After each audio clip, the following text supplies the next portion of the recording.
الحمد لله نحمده ونستعينه ونستغفره ونؤمن به ونتوكل عليه ونعوذ بالله من شرور أنفسنا ومن سيئات أعمالنا من يهده الله فلا مضل له ومن يضلل فلا هادي له ونشهد أن لا إله إلا الله وحده لا شريك له ونشهد أن محمدًا عبده ورسوله صلى الله تعالى عليه وعلى آله وأصحابه وبارك وسلم تسليمًا كثيرًا كثيرًا.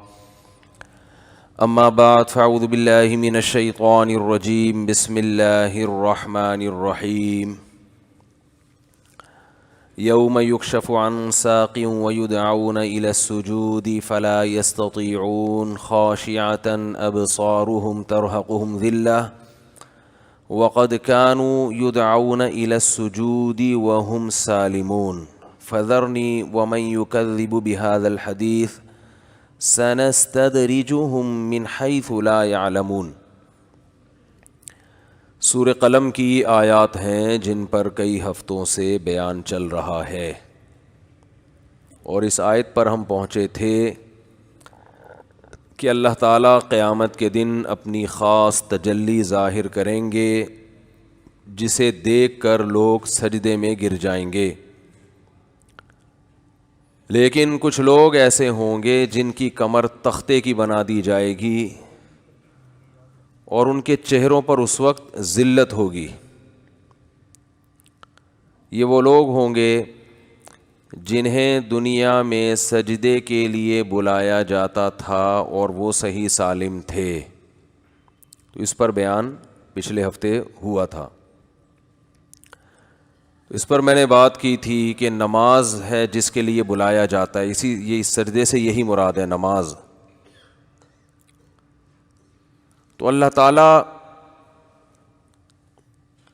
نماز کی اتنی زیادہ اہمیت ہے اللہ کی نظر میں کہ قرآن میں اللہ فرماتے ہیں کہ ان کو دنیا میں بلایا جاتا تھا. تو یہ جو بلایا جاتا ہے یہ کب بلایا جاتا ہے؟ جب اذان دی جاتی ہے اس وقت بلایا جاتا ہے. یہ جو اذان کی اناؤنسمنٹ ہے، اس کائنات میں جتنے بھی اعلانات ہوتے ہیں کوئی ایک اعلان بھی خدا کی طرف سے نہیں ہوتا. ہم صبح و شام مختلف قسم کی اناؤنسمنٹ سنتے رہتے ہیں، اخباروں میں جو آتی ہیں خبریں وہ بھی ایک قسم کی اناؤنسمنٹ ہے، اور مختلف قسم کی رپورٹیں شائع ہوتی رہتی ہیں WHO کی طرف سے، ہیلتھ کے حوالے سے، وہ بھی ایک قسم کی اناؤنسمنٹ ہے. جب کرونا آیا تھا ایک اناؤنسمنٹ ہوئی تھی نا، سارا میڈیا حرکت میں آ گیا تھا. لیکن ان میں کوئی بھی اناؤنسمنٹ کی ذمہ داری اللہ نہیں لیتا، لہذا آپ اس اناؤنسمنٹ پر عمل کریں نہ کریں وہ آپ کا ہیڈیک ہے، اللہ کی طرف سے کوئی بھی نہیں ہے ان میں. لیکن ایک اعلان ایسا ہے جو اللہ کی طرف سے ہوتا ہے اور اس میں اعلان کرنے والے کو اپنی طرف سے الفاظ میں بھی ہیر پھیر کرنے کی اجازت نہیں ہے. سمجھ میں آ رہی ہے بات؟ مثال کے طور پر میں نے کوئی اعلان کرنا ہے، میں الفلاحی مسجد کا امام ہوں، جامع رشید میں پڑھاتا ہوں، کوئی میں نے اعلان کرنا ہے تو میں کسی کے ذمے لگاتا ہوں. مثال کے طور پر اپنے چینل پہ اعلان کرنا ہے تو میں تو یہی کہتا ہوں بھئی اعلان کر دو اتنے بج کے اتنے منٹ پہ اس ٹاپک پر بات ہوگی، یہی کہوں گا نا میں. پھر آگے جو ایڈمن ہے وہ اپنے الفاظ میں ایک اعلان بنائے گا، انگلش میں الگ، اردو میں الگ، اس پہ تصویریں لگا دے گا، کوئی بھی جو اس کو سمجھ میں آئیں گی، اور وہ اناؤنسمنٹ کر کے چلا دے گا. جو کہ دنیا میں یہی ہوتا ہے کہ آپ کا کوئی بھی سیکریٹری ہے، کوئی بھی ہے، آپ اسے کوئی کام کہتے ہیں تو وہ اپنے الفاظ میں جا کے آپ کا پیغام ڈیلیور کر دیتا ہے. حتیٰ کہ حدیثوں میں بھی بہت دفعہ ایسا ہوا ہے کہ آپ صلی اللہ علیہ وسلم نے کوئی بات بتائی، صحابہ نے اپنے الفاظ میں اس پیغام کو ڈیلیور کیا. یہی وجہ ہے کہ ایک ہی حدیث جب دو مختلف صحابہ سے مروی ہوتی ہے تو ورڈنگ مختلف ہو جاتی ہے. آپ نے دیکھا ہوگا جو خاص طور پر علماء ہیں وہ تو جانتے ہیں یہ کہ بعض دفعہ محدث یا کوئی عالم ایک حدیث بیان کرتے ہیں, ریفرنس دیتے ہیں بخاری اور مسلم کا, لیکن آگے لکھا ہوتا ہے واللفظ لمسلم, الفاظ بخاری کے نہیں ہیں لیکن الفاظ کس کے ہیں؟ مسلم کے ہیں, صحیح ہے مسلم کے. حدیث تو بخاری اور مسلم دونوں میں ہے لیکن الفاظ کس کے ہیں؟ مسلم کے. کیوں؟ الفاظ میں تھوڑا سا کیا ہے؟ فرق ہے. بخاری کے الفاظ ان کی ورڈنگ کچھ اور ہے, مسلم کی ورڈنگ کچھ اور ہے. ایسا بہت ہوتا ہے حدیثوں میں. اس کو کہتے ہیں روایت بالمعنی, کہ نبی نے کوئی بات بتائی تو صحابی نے اس کا مفہوم اپنے الفاظ میں ڈیلیور کیا ہے. اسی لیے حدیث کی وہ ویلیو نہیں ہے جو قرآن کی ہے. یہ ایک بہت بڑا فرق ہے. حدیث کو بھی فالو کیا جائے گا لیکن جب قرآن اور حدیث میں تھوڑا سا بھی ٹکراؤ ہو تو پھر جو مجتہد ہے نا وہ قرآن کو, خاص طور پر امام ابو حنیفہ اس معاملے میں بہت ہی سینسٹیو ہیں, وہ پھر قرآن کو فالو کرتے ہیں کیونکہ اس کی ورڈنگ بھی کس کی طرف سے ہے؟ اللہ کی طرف. اس میں نبی کو بھی زبر زیر پیش دائیں بائیں کرنے کی اجازت نہیں تھی. یعنی ایسا نہیں ہے کہ اللہ نے اپنے نبی کو کسی بات کا حکم دیا قرآن میں اور پھر آپ صلی اللہ علیہ وسلم نے وہ آیت کا مفہوم اپنے الفاظ میں بیان کر دیا ہو, ایسا نہیں ہے. اسی وجہ سے پوری امت کے علماء کا اجماع ہے کہ وحی کی دو قسمیں ہیں, ایک کو وحی ہے وحی مطلوع کہا جاتا ہے, ایک کو غیر مطلوع. وحی کا مطلب اللہ کا پیغام جو نبی تک پہنچا, نبی کو اللہ نے جو پیغام دیا, چاہے وہ براہ راست دیا ہو یا فرشتے کے ذریعے دیا ہو, خواب کے ذریعے دیا ہو. اللہ جب پیغمبر سے کسی بھی طرح سے اپنا پیغام اپنے پیغمبر کو ڈیلیور کرتے ہیں تو اس پیغام کو کیا کہا جاتا ہے؟ وحی. نہیں یاری بات میرا خیال ہے, اصطلاح میں کیا کہا جاتا ہے؟ وحی. اور اس کے بہت سارے طریقے ہیں کہ اللہ جب اپنے بندے کو, اپنے پیغمبر کو کوئی پیغام دیتے ہیں تو قرآن میں اللہ نے بیان کیا اس پیغام کے بہت سارے طریقے ہیں. ما کان لبشر ان یکلمہ اللہ الا وحیا او من وراء حجاب او یرسل رسولا فیوحی باذنہ ما یشاء.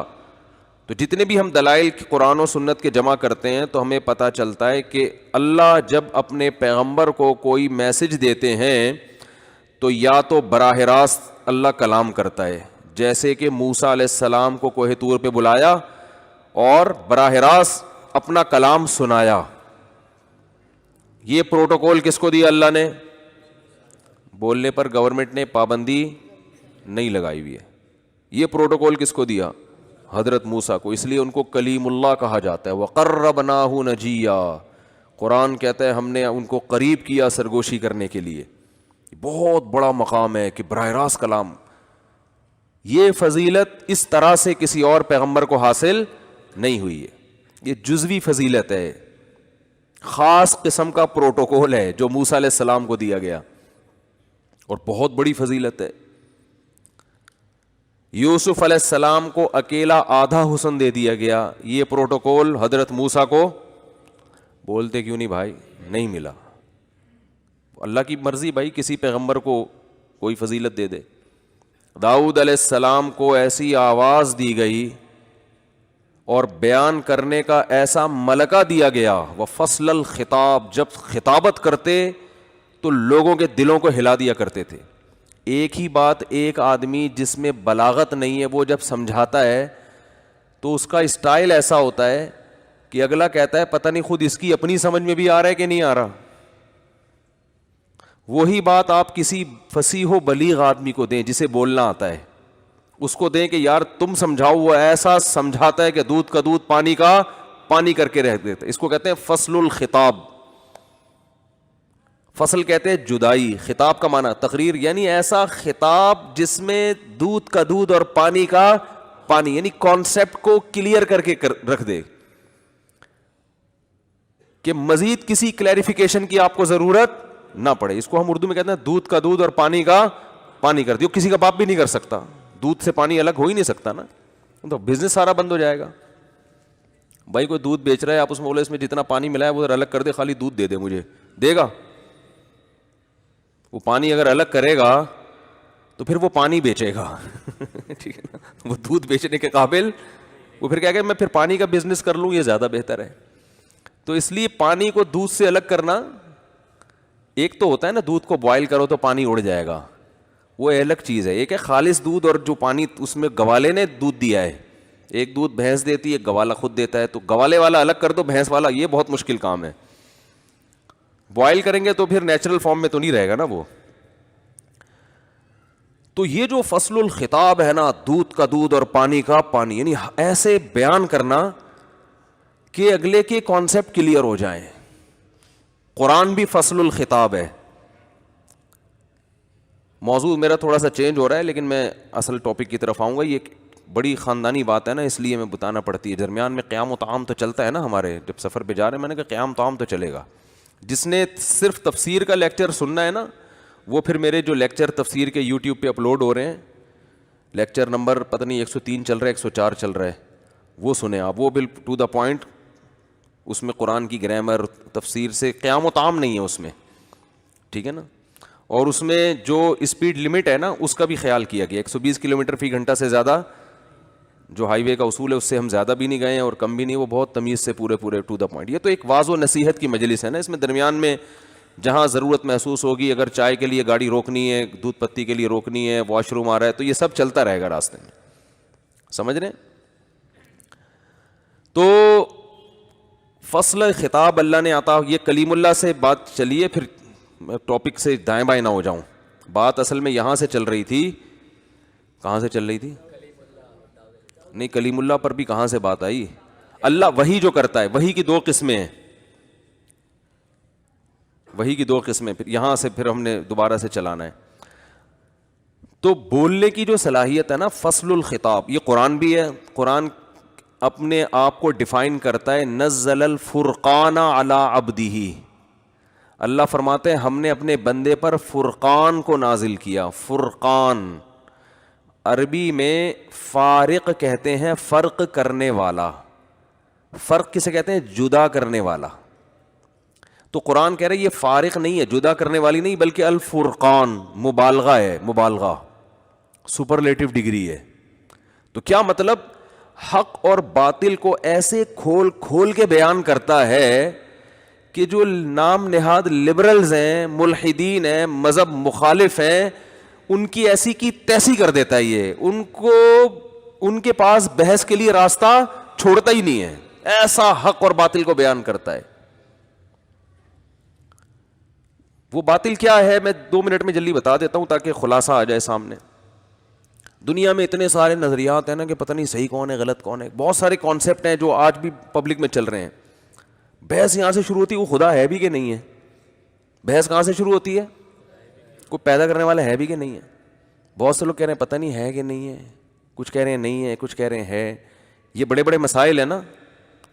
نمبر 2, جو کہتے ہیں ہے تو ایک ہے یا ایک سے زیادہ ہے. اس میں بہت سارے دنیا میں قومیں ملیں گی آپ کو, کچھ کہتے ہیں ایک ہے, کچھ کہتے ہیں بہت سارے ہیں. تیسرا جو کہتے ہیں ایک ہے, خدا کیا ہے؟ ایک ہے. جیسے یہود و نصارہ اور مسلمان کہتے ہیں ایک ہے. تو ایک کا مطلب کیا ہے, اس میں اختلاف ہے. وہ 6 خداؤں کو مان کے بھی کہتے ہیں کہ کیا ہے. عیسائی 3 خدا مانتے ہیں, پھر بھی کہتے ہیں خدا کیا ہے؟ ایک ہے. لیکن کہتے ہیں ہم مانتے ایک ہی ہیں, لیکن پھر 3 بھی ہیں, لیکن پھر ایک بھی ہیں, لیکن پھر 3 بھی ہیں, لیکن دیکھا جائے تو ایک ہے. پھر بہت سے مشرکین یا رسول اللہ مدد یا غوث آدم مدد, قبروں کو سجدہ بھی, اس قبر سے بھی دعائیں مانگ رہے ہیں اور سارے سیٹ اپ ان کا چل رہا ہے, لیکن خدا کیا ہے؟ وہ تو ایک ہی ہے. اور بعض کہتے ہیں اگر, یعنی کچھ تو ایسے ہیں جو کہتے ہیں ایک ہے ہی نہیں. جیسے ہندو سیدھا سیدھا کہہ دیتے ہیں بھائی بھگوانوں کے, there are various types of بھگوانس. ہے بھائی, صحیح بولا نا میں نے؟ There are a lot of types of بھگوانز. بھگوانز نہیں ہوگا وہ, بھگوان کی تو پھر آگے ٹائپس بہت ساری ہو جائیں گی نا. بھگوان سی ہو گئے تو پھر کیا فائدہ. یہ ایسے جیسے مٹھائیوں کی بہت قسمیں, تو بھائی مٹھائی کی بہت قسمیں ہوں گی نا, جب قسمیں ہوں گی تو مٹھائی بن جائیں گی. تو there are a lot of types of بھگوان, ہندو کہتا ہے. تو اتنی ٹائپس ہیں ان کے ہاں کہ کسی کو بھی کوئی بھی چیز بنی ہوئی ہو نا, جیسے اگر کہیں مٹی کا کوئی کچھ گارا رکھا ہوا ہے, آپ جا کے دو اس کے ایسے کر کے مار دو اس کی سر میں, 2 انگلیاں گھسیڑ دو, ایک بنٹا لگا دو لا کے, بس وہ بھی کیا, اٹ از کالڈ بھگوان. تو اس کو بھی 10 لوگ شروع, اور یہ یوٹیوب پہ آپ دیکھ لیں ویڈیوز مل جائیں گی. ایک آدمی نے جا کے ویسے ہی کچھ رکھ دیا, یوں تو نہیں کیا, وہ تو میں بتا رہا ہوں کہ اس نے باقاعدہ آنکھ ناک بنائی, پبلک جھک رہی ہے اور پتہ نہیں کیا کیا کر رہی ہے اس کے ساتھ.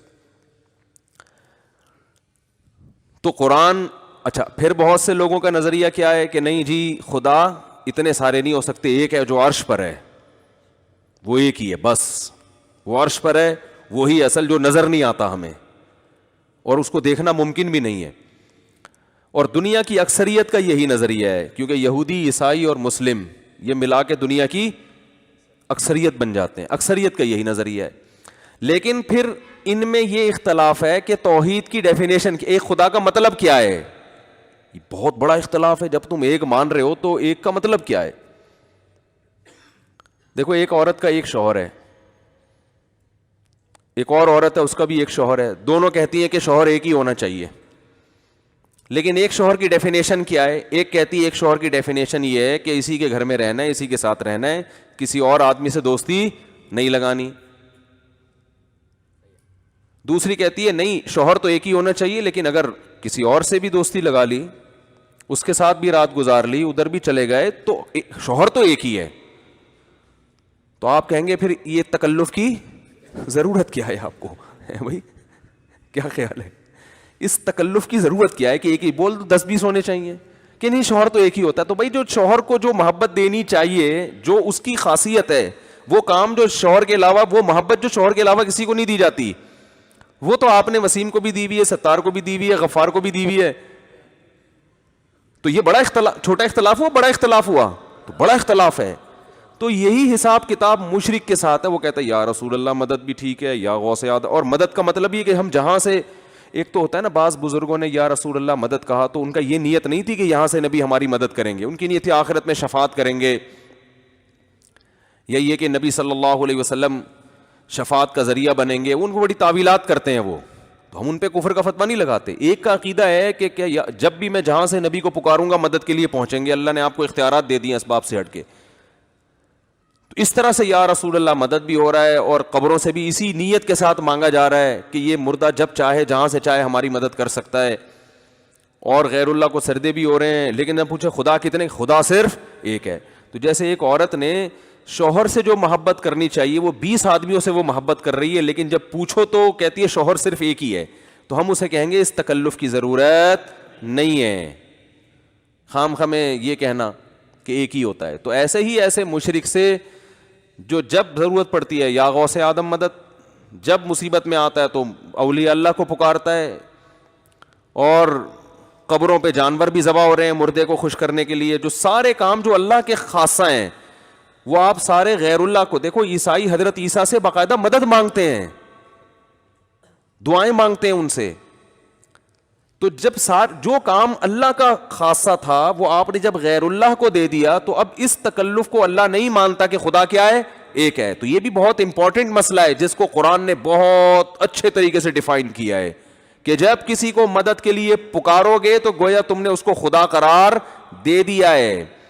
کیونکہ قرآن نے بتایا بار بار کہ مشرکین مکہ, ان سے جب پوچھا جاتا ہے کہ کون آسمان و زمینوں کا خالق, ہو کہتے ہیں اللہ, اللہ کے سوا کوئی بھی نہیں. مشرکین بھی کہتے تھے ہم صرف اللہ کو مانتے ہیں. تو اللہ کہتے تھے پھر ان کے علاوہ کسی اور کو پکارتے کیوں ہو, ان کے علاوہ کسی اور کو پکارتے کیوں. اس کا مطلب جو اللہ کا خاصہ ہے وہ آپ نے ان کو دے دیا. تو یہ والی توحید اللہ نہیں مانتا, اس کو اللہ مشرک قرار دیتا ہے. سمجھ میں نہیں آ رہی میرا خیال ہے بات. تو یہ بہت بڑا مسئلہ ہے.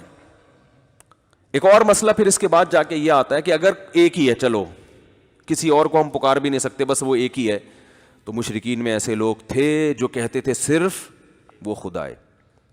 لیکن وہ کہتے تھے اس خدا نے، اگلا پھر سوال ہے کہ اس خدا نے اس کائنات کو جو بنایا، انسانوں کو بنایا، اکیلے نے بنایا، عبادت کا مستحق بھی وہی ہے، تو کیا کوئی مقصد کے تحت بنایا ہے یا ایویں ہی بنا دیا بس؟ یہ بہت بڑا سوال ہے. اس سوال کا جواب دیے بغیر آپ زندگی نہیں گزار سکتے، کیونکہ اگر ایسا ہی بنا دیا ہے، کوئی مقصد تو اس کے پیش نظر نہیں تھا، تو چلو بنا دیا اس نے. اچھا، سوال یہ پیدا ہوتا ہے کہ جو مشرکین مکہ یہ کہتے تھے کہ خدا ہے، ایک ہے، اور اس نے ہمیں بنایا لیکن کوئی مقصد نہیں ہے بنانے کا، تو وہ پھر خدا کی عبادت کے قائل کیوں تھے؟ تو وہ اصل میں عبادت کے قائل اس لیے تھے، وہ کہتے تھے خدا ہے جو مشکل میں ہمیں مشکلات سے نکال سکتا ہے، تو ہم اس کی عبادت اس لیے کرتے ہیں کہ مرنے کے بعد تو ہم ختم ہو جائیں گے، مٹی ہو جائیں گے، کچھ بھی نہیں ہے، لیکن اس کو منا کے رکھیں گے تو ہمارے دنیا کے کام بنتے رہیں گے. جیسے ہندو جب بھگوان کی عبادت کرتا ہے تو آخرت کے تصور سے نہیں، بلکہ وہ اس لیے کہ یہ والا بھگوان کے چڑھاوا چڑھاؤ گے تو اولاد ملے گی، یہ والا ذرا مہنگا بھگوان ہے، یہ آپ کے روزگار لگوا دے گا، اس کے ریٹ مارکیٹ میں زیادہ ہیں، یہ جاپانی بھگوان ہے، وہاں سے امپورٹ ہوا ہے، یہ آپ کی شادی کرا دے گا، یہ والا بھگوان کیا کرے گا؟ یہ آپ کی شادی کرا دے گا، یہ والا اولاد دل. تو جتنا ریٹ زیادہ ہوں گے بھگوان کے، مہنگا بھگوان ہوگا، اتنا ہی اس کے پاس پاور ان کے خیال میں زیادہ ہوگی. تو دنیا کے لیے کہ دنیا میں یہ سب کچھ ہوگا ہمیں. جیسے آج بھی کچھ لوگ آتے ہیں نا مسجد میں، نماز پڑھ رہے ہوتے ہیں، وظیفہ پڑھ رہے ہوتے ہیں، اللہ کا نام لے رہے ہوتے ہیں. بھائی کیوں لے رہے ہو؟ یار وہ میرا کام اٹکا ہوا ہے، مجھے کسی نے کہا ہے کہ یہ والی آیت کریمہ اتنی دفعہ پڑھو گے تو یہ کام ہو جائے گا. جائز ہے، میں ناجائز نہیں کہہ رہا، میں تو صرف یہ بتا رہا ہوں کہ بہت سے لوگ دنیا میں ایسے ہیں جو یہ نہیں مانتے کہ اللہ نے کسی مقصد کے لیے بنایا ہے، کوئی اس کا ایک ہدف تھا اس کے سامنے، وہ یہ نہیں مانتے، لیکن پھر بھی اللہ کی عبادت کو وہ مانتے ہیں. تو بعض کافر نبی صلی اللہ علیہ وسلم کے دور میں ایسے بھی تھے جو اللہ کی توحید کے تو قائل تھے، مگر اس کے قائل نہیں تھے کہ آخرت میں کوئی حساب و کتاب ہے، موت کے بعد زندگی ہے، بلکہ وہ کہتا ہے یہ ممکن نہیں ہے مرنے کے بعد کوئی دوبارہ زندہ ہو، خدا یہ کام نہیں کرے گا، کیونکہ یہ عقل سے بعید ہے. کرنا ہوتا تو کوئی دو چار تو مردے زندہ کر کے دکھاتا نا ہمارے سامنے. سمجھ میں نہیں آ رہی میرا خیال ہے بات. اس کی مثال ایسے جیسے خدا کر تو سکتا ہے لیکن جو کام نہیں کرتا اس کا مطلب وہ بعد میں بھی نہیں کرے گا. اس کی مثال ہے، میں آپ کے پاس آؤں کہ یار یہ خربوزے کا بیج ہے، اس کو زمین میں ڈال کے انار کا درخت اگاؤ، تو آپ کہیں گے بھائی یہ تو نہیں ہو سکتا. اب میں دلیل دوں کہ خدا تو کر سکتا ہے، تو آپ کہیں گے بھائی خدا کا ہمیں نہیں پتا، کیونکہ خدا کرتا نہیں ہے. اس کی علامت ہے کہ کر سکتا ہے مگر کرے گا نہیں. اگر کیا ہوتا تو کبھی تو ہوتا نا کہ خربوزے سے انار پیدا ہو رہا ہے. تو وہ کافر مانتے تھے کہ خدا کو دوبارہ پیدا کرنے پر قدرت تو ہے، لیکن آج تک ایک دفعہ بھی ایسا نہیں ہوا. یہ اس کی علامت ہے کہ خدا ایسا کرے گا نہیں، مر کے مٹی کر کے ختم کر دے گا. سمجھ میں آ رہی ہے بات کہ نہیں آ رہی ہے؟ تو ایک کانسیپٹ یہ تھا. ایک اور کانسیپٹ، تو یہ بہت اہم ترین سوال ہے کہ اس نے ایویں ہی بنا دیا یا کوئی مقصد ہے اس کے سامنے. پھر اگر کوئی مقصد دیا ہے اس نے ہمیں، جیسے کہ یہود و نصارہ اور مسلمان کہتے ہیں کہ بھائی آخرت ہے اور ایک مقصد ہے، اور وہ مقصد کیا ہے کہ تمہیں وہ آزمائش ہے. جو یہ کہتے ہیں کوئی مقصد ہی نہیں ہے ان کے پاس، تو پھر اس کا جواب ہی نہیں ہے نا کہ کیا مقصد ہے. جو کہتے ہیں کوئی مقصد ہے ان میں پھر سب کی ایک ہی رائے ہے، ان میں کوئی اختلاف نہیں ہے. یہودی، عیسائی اور مسلمان اس کے قائل ہیں کہ ایویں ہی نہیں بنایا، کیونکہ تورات میں بھی ہے، انجیل میں بھی ہے اور اسلام میں بھی ہے. وہ کیا ہے؟ اللہ نے آزمائش کے لیے پیدا کیا ہے، اور اس آزمائش کا پھر آخرت میں بدلہ ملے گا، جنت کی صورت میں یا جہنم کی صورت میں. تو آج بھی دنیا کی اکثر آبادی اس پر متفق ہے. لیکن آگے پھر آزمائش کے لیے جو پرچہ آؤٹ ہوا ہے، پیپر جو ایگزامینیشن ہال میں آپ کو دیا گیا ہے، وہ صحیح پیپر یہودیوں کے پاس ہے، عیسائیوں کے پاس ہے یا مسلمانوں کے پاس ہے؟ یہ ایک بہت امپورٹنٹ سوال ہے، کیونکہ جب تک آپ کو پتہ ہی نہیں چلے گا ان میں صحیح پرچہ کون سا ہے، صحیح پیپر کون سا ہے، تو آپ امتحان کی تیاری کیسے کرو گے؟ ارے آپ ایگزامینیشن ہال میں بیٹھے ہو، آپ فزکس کا پیپر دینے کے لیے 3 پرچے آ گئے، لفافہ بٹا، ابھی آپ اس کو کھول کے پڑھ رہے تھے، ایک اور لفافہ آ گیا، ایک اور آ گیا. اب آپ کہو گے ابے یہ والا فزکس کا ہے، یہ والا ہے کہ یہ والا ہے؟ نہیں آ رہی میرا خیال ہے بات. تو آپ اس وقت تک پیپر حل کرنا شروع نہیں کرو گے جب تک آپ کا کانسیپٹ کلیئر نہ ہو جائے کہ ان میں سے پرچہ ہے کون سا. اس وقت تک آپ بولو گے بھائی میں اپنے ٹائم کیوں, پتہ چلا یہ والا کر دوں, اور 3 گھنٹے بعد جب ایگزامینیشن ہال سے نکالا تو پتہ چلا وہ یہ والا نہیں, وہ تو وہ والا تھا. تو آپ بولے جب تک اس سوال کا جواب نہیں ملے گا آگے نہیں چلوں گا میں. تو یاد رکھو عقل مند انسان کو جب تک اس سوال کا جواب نہیں ملتا کہ کوئی پیدا کرنے والا ہے یا نہیں, وہ اپنی زندگی 1 سیکنڈ بھی آگے گزارنے کے لیے تیار نہیں ہوتا. اگر یہ ثابت ہو جاتا ہے کہ یہ کائنات خود سے بنی ہے, اور یہ بحث کر کے تحقیق کر کے, پھر اس کی زندگی کیا ہے, آزاد. اس کا لائف اسٹائل مکمل چینج, کیونکہ پھر زندگی نام ہے عیاشی کا, کوئی مقصد نہیں ہے, کوئی ہدف نہیں ہے. لائف کو کیا کرو, انجوائے کرو, مزے اڑاؤ, چرس پیو, سٹے لگاؤ, نائٹ کلبوں میں جاؤ, جتنا ناچ سکتے ہو ڈانس کر سکتے ہو کرو. پھر تو مزوں کی ایک دنیا ہے بس. کہ عجیب بات ہے, مزے آتے نہیں ہیں ایسے آدمی کو, یہ عجیب ہے حساب. وہ بظاہر مزے کی ہو جائے گی لیکن حقیقت میں ہوگی نہیں. اس کی کیا دلائل ہے وہ پھر ابھی ٹاپک نہیں ہے. لیکن بہرحال اس کا مطلب کیا ہے, پھر یہ اتوار کا بیان, ہفتے کا بیان, جمعے کی نماز, اس دن ٹوپی پہن کے جا رہے تھے. یہ بھی ہوتا ہے نا, وہ جتنا بھی گنہگار سے گنہگار مسلمان ہو, کبھی نہ کبھی تھوڑی دیر کے لیے ٹوپی تو وہ پہن لیتا ہی ہے. انگریز تو 5 منٹ کے لیے بھی ٹوپی نہیں پہنتے نا. تو چائنا کی جالیوں والی ٹوپی پہن کے کبھی کبھار, جیسے وہ ایک صاحب تھے سیاسی لیڈر, کوئی بڑے آدمی تھے, ان کا انتقال ہو گیا, تو بحث ہو رہی تھی. کوئی کہتا ہے بھائی یہ بڑے بے دین تھے, یہ کوئی کہہ رہا تھا نہیں دیندار تھے. تو ایک طالب علم تھا ہمارے مدرسے میں, بڑا مزہ آئی, اس نے کہا میں نے ایک دفعہ ان کو ٹوپی پہنے ہوئے دیکھا تھا, اس کی علامت ہے کہ وہ نیک آدمی تھے. یعنی ایک اور کچھ عمل تو سامنے آ نہیں رہا, تو چلو ایک دفعہ ٹوپی پہنے ہوئے میں نے دیکھا تھا. اس کا مطلب اتنے بھی برے, کیونکہ لبرل آدمی تو ایک دفعہ بھی ٹوپی پہنتے ہوئے شرم آتی ہے کہ یار لوگ کیا کریں گے, ملا بن گیا ہے.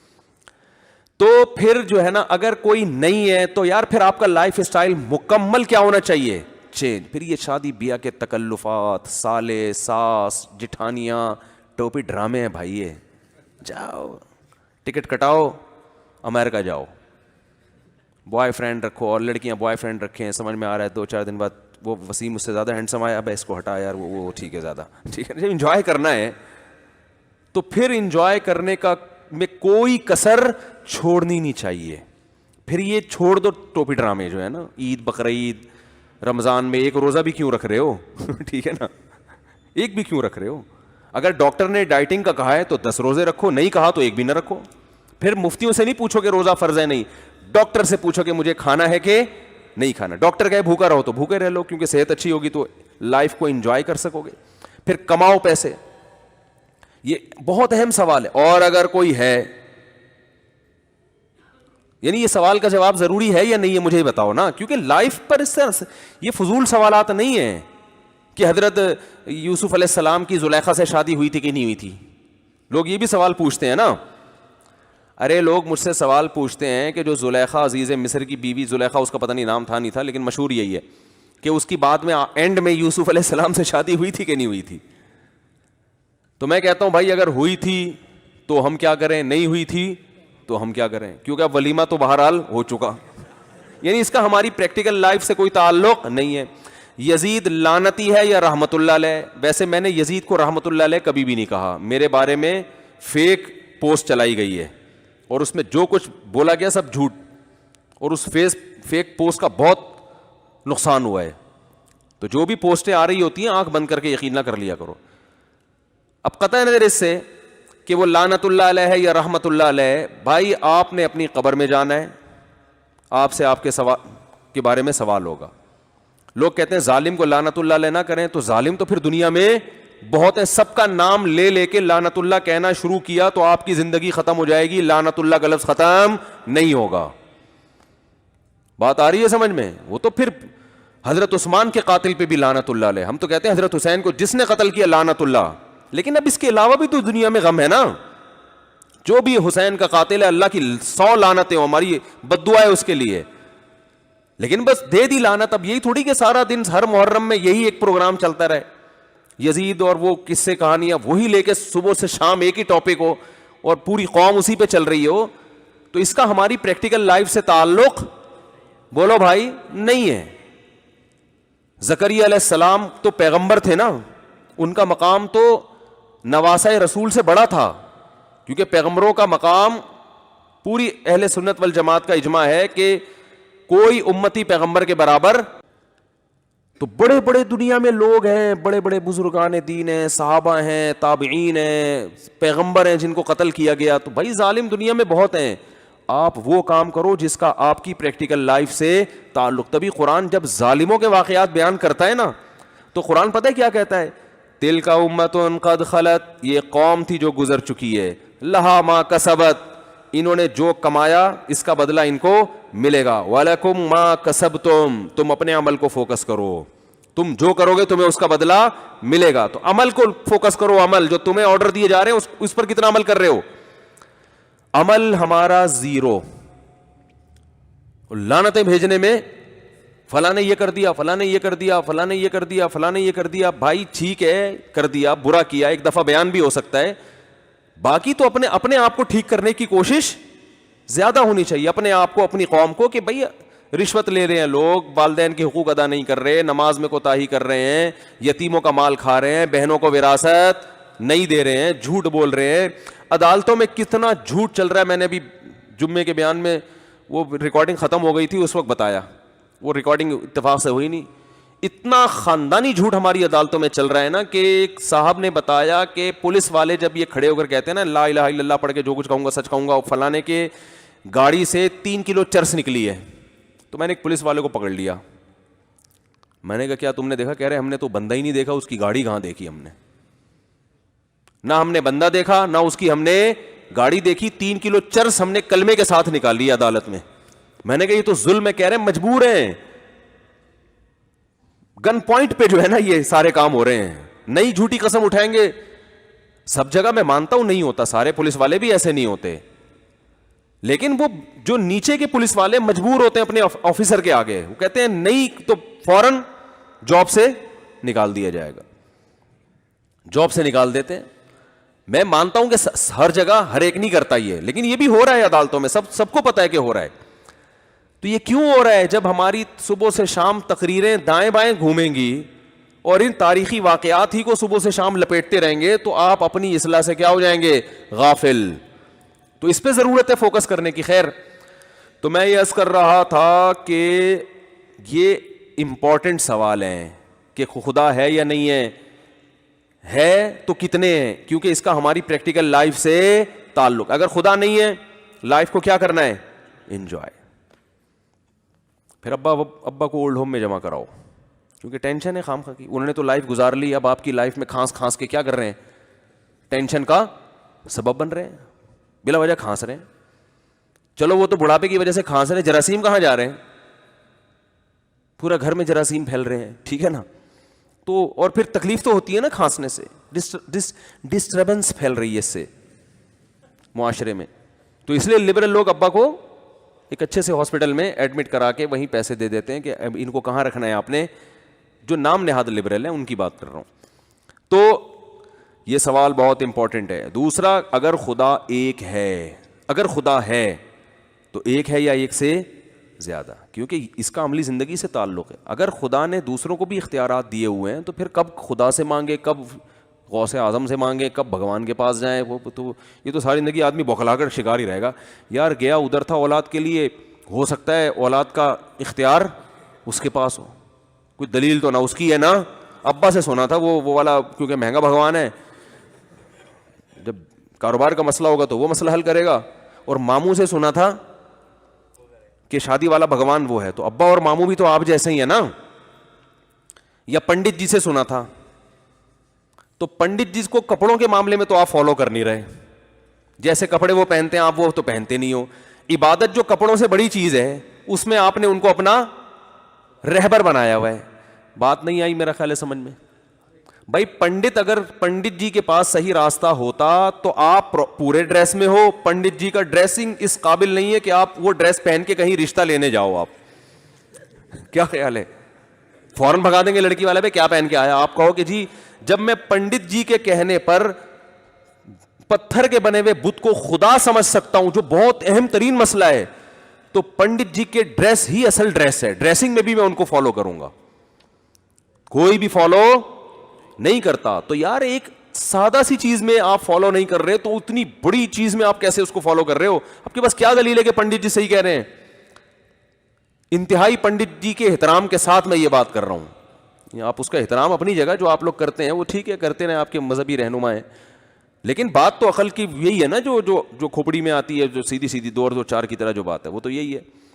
تو اگر خدا ایک سے زیادہ ہے یا نبی بھی مدد کر سکتے ہیں, فار ایگزامپل نبی کو بھی اللہ نے اختیارات, ہم تو کہتے ہیں نبی کو اللہ نے اسباب سے ہٹ کے اختیارات دیے ہی نہیں ہے, لہٰذا ہم تو ہر چیز اللہ سے, شادی کرا دے اے اللہ تو کرا سکتا ہے, بچے دے دے اے اللہ تو دلوا سکتا ہے, اور بزنس دے دے اے اللہ تو دے سکتا ہے. کبھی ہم نے اس نبی سے دعا نہیں مانگی, حالانکہ ہمیں عشق کی حد تک پیغمبر صلی اللہ علیہ وسلم سے محبت ہے, اور جب تک ایسی محبت نہ ہو آپ کا ایمان ہے نہیں.